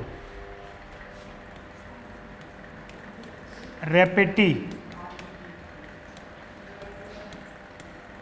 को रेपेटी असंबद्धता अलग करती है, रेपेटी डिसकंटिन्यूटी। अब डिसकंटिन्यूटी मतलब पता होना चाहिए आपको, बार बार वो लिखने की जरूरत नहीं पड़नी चाहिए।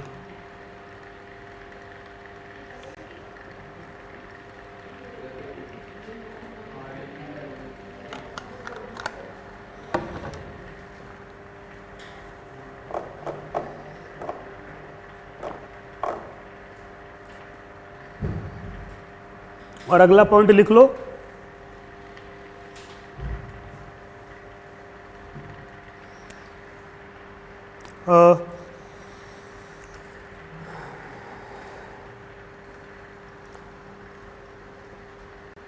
Mental is formed by silica and magnesium. Mantle का निर्माण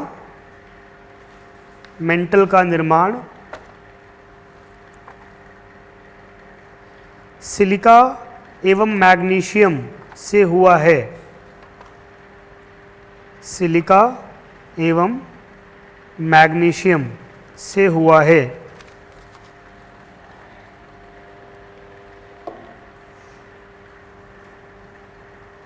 तो इसे क्या बोल देंगे हम लोग, पहले वाले को सियाल बोला था, इसे क्या बोल देंगे, सीमा, ठीक है। तो वहीं कॉमा करके लिख लीजिएगा, सीमा, एम है ये, सॉरी। अब ये सीमा मतलब कोई सीमा लड़की का नाम नहीं है, हाँ इसका मतलब है, हाँ हाँ, मैं तो यहाँ दोनों के शुरुआती अक्षर ले रहा हूँ ना।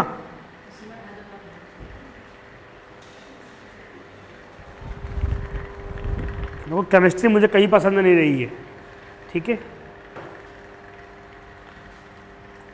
नेक्स्ट पॉइंट,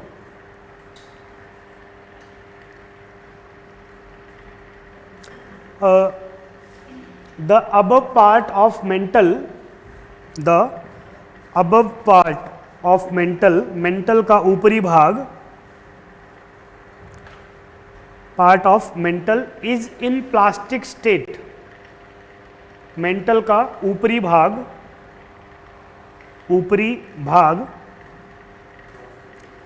अर्ध द्रवित अवस्था में है, अर्ध द्रवित अवस्था में है। अर्ध मतलब क्या होता है, द्रवित मतलब अर्ध द्रवित। हे भगवान, इसीलिए कहता हूं अखबार पढ़ा करो खूब, किताबें पढ़िए, नॉवेल्स पढ़िए, लैंग्वेज बहुत अच्छी होनी चाहिए।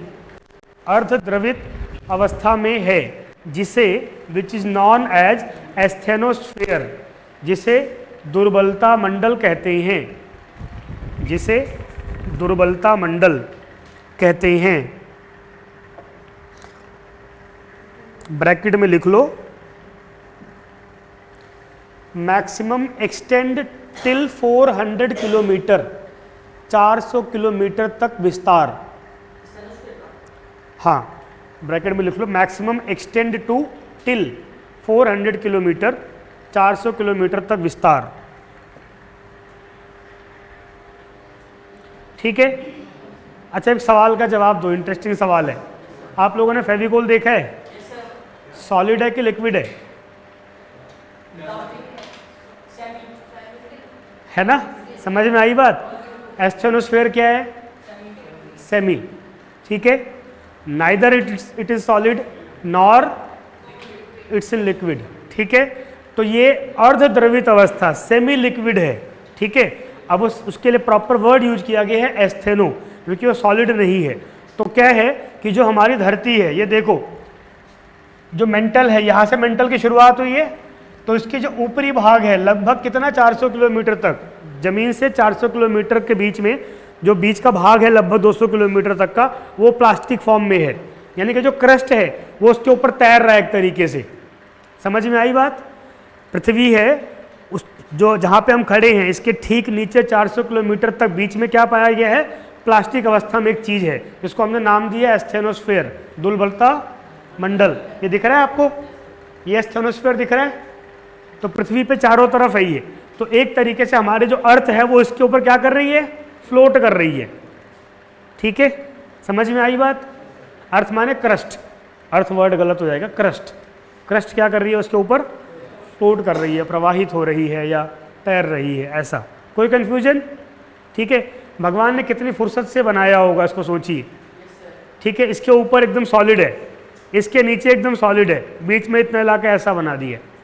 ठीक है, तो एक कोई क्रिएटर तो होगा जो इतनी शानदार क्रिएशन जिसने की है, एक एक चीज़ सही जगह पर, सही मात्रा में, सही टाइम पर है। कुछ भी दाएं बाएं थोड़ा सा हो जाए तो हम कहते तबाही आ गई, है ना? हाँ, बैलेंस बिगड़ जाता है, करेक्ट।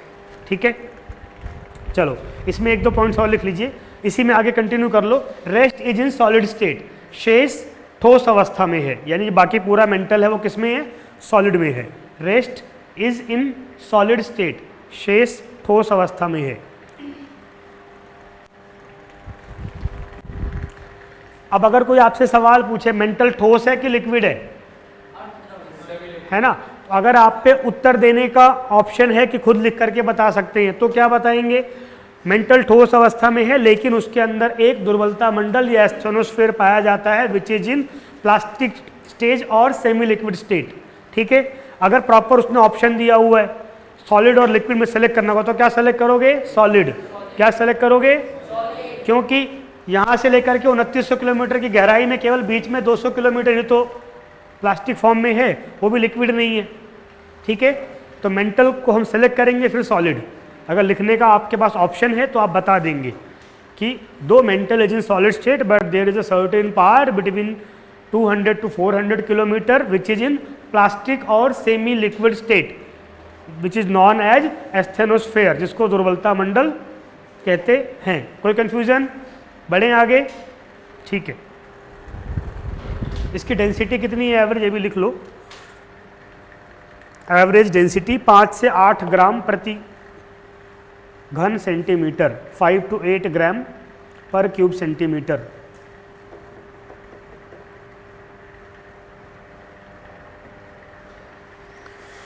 चलिए,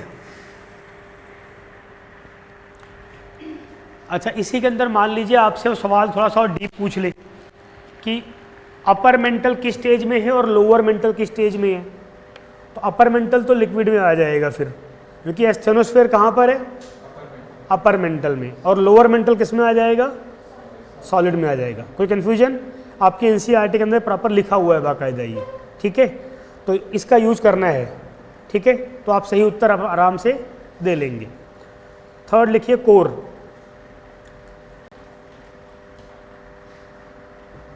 कोर हिंदी में कहीं कहीं पर इसके लिए शब्द लिखा क्या मिलता है, क्रोड। तो कोर या क्रोड ये एक ही चीज है, ठीक है, घबराना नहीं है। बताओ जी कितनी हाइट है इसकी, या विड्थ, क्या नाम है, डेप्थ। हाँ हाँ, तो कहाँ से शुरुआत हो जाती है इसकी, 2900 किलोमीटर से लेकर के और कहाँ तक फैला हुआ है, हाँ ठीक है। तो लिख लीजिए डेप्थ, गहराई 2900 किलोमीटर से 2900 किलोमीटर टू 6378 किलोमीटर।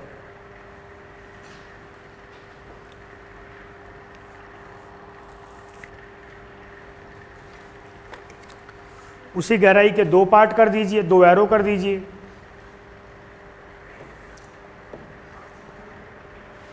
पहला वाला हो जाएगा आउटर कोर, दूसरा वाला हो जाएगा इनर कोर।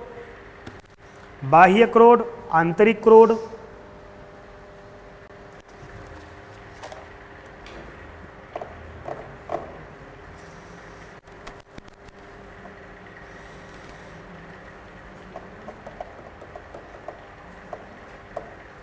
ठीक है। अब भगवान ने फिर से अपना रोल प्ले किया। उन्होंने मेंटल जो सॉलिड में था उसके ठीक नीचे फिर से बना दिया क्या, लिक्विड स्टेट, और उसके ठीक नीचे फिर से बना दिया क्या, सॉलिड स्टेट। ठीक है, कैसे बनाया इसको मैं लिख देता हूँ, आप उसको आज चीज नोट कर लीजिएगा। ठीक है। अच्छा, एक शब्द होता है मेल्टिंग पॉइंट। क्या होता है, क्या होता है, कौन बताएगा।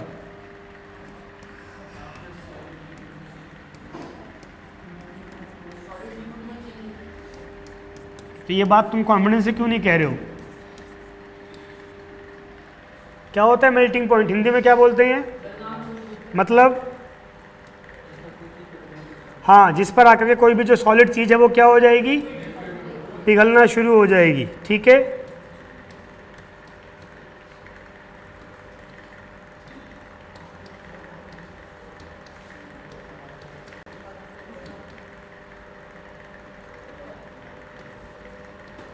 दिख रहा है पीछे,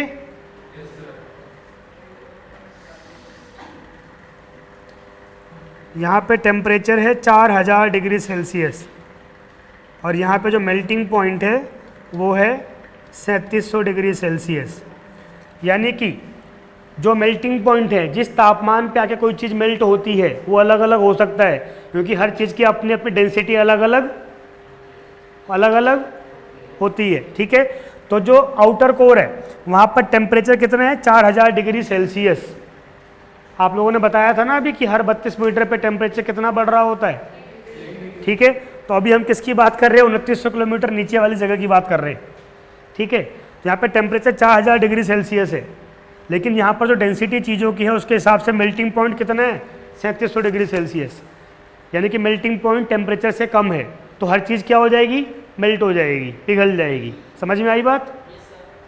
इनर कोर में ठीक उल्टा है।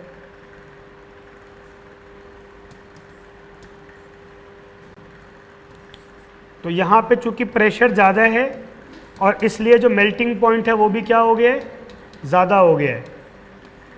हिंदी में मेल्टिंग पॉइंट को क्या बोलते हैं, गलनांक बिंदु। ये P मतलब है प्रेशर, मैं पूरा लिख देता हूँ, वेरी सॉरी।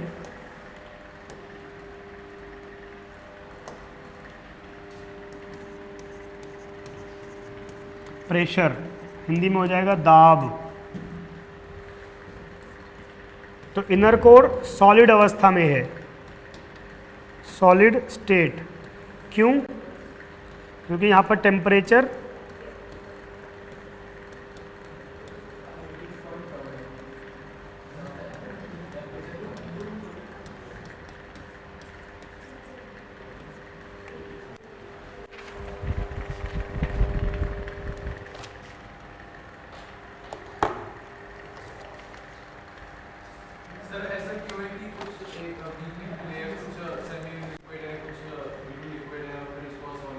हाँ, उसके अंदर जो पदार्थ है, जो मैटर है, उसकी डेंसिटी, वहाँ का ओवरऑल टेम्परेचर, दोनों के कारण है।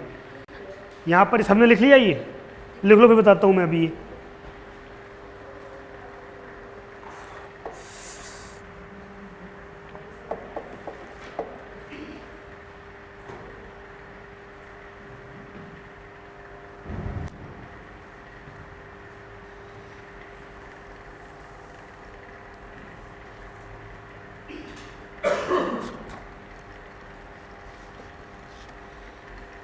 हो गया।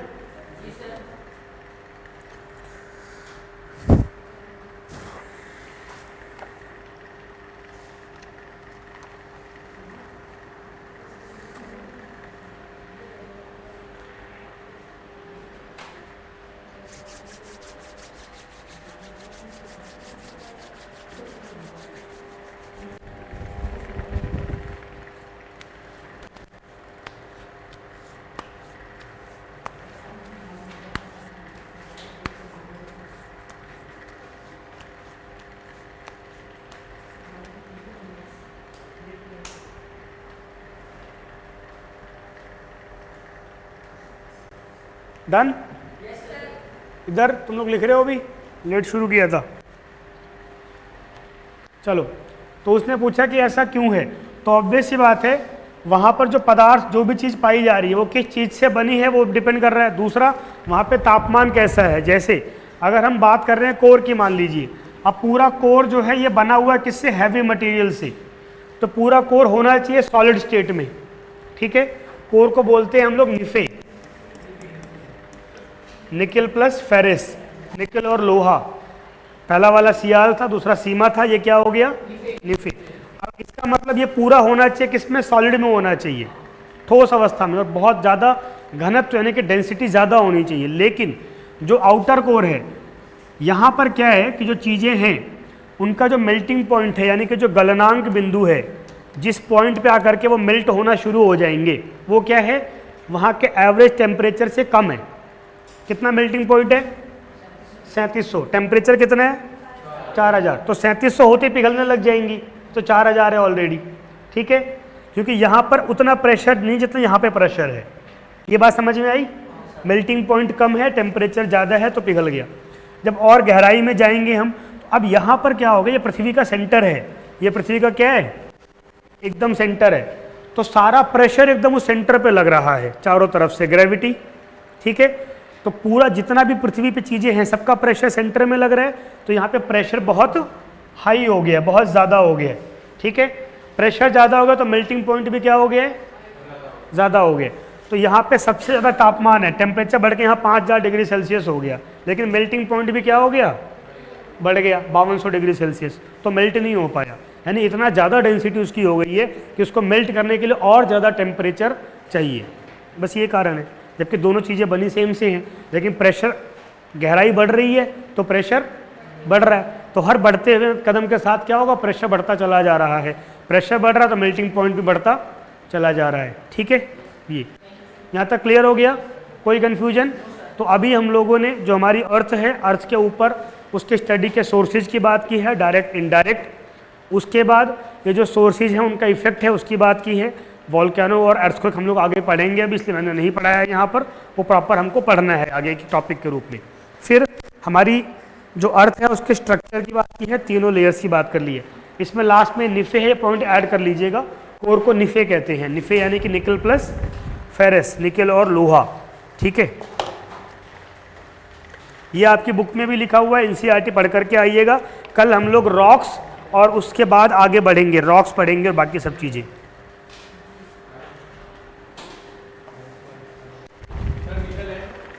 फेरस, लोहा, तुम सिंपल NIF ही लिख लो यार, खत्म बात।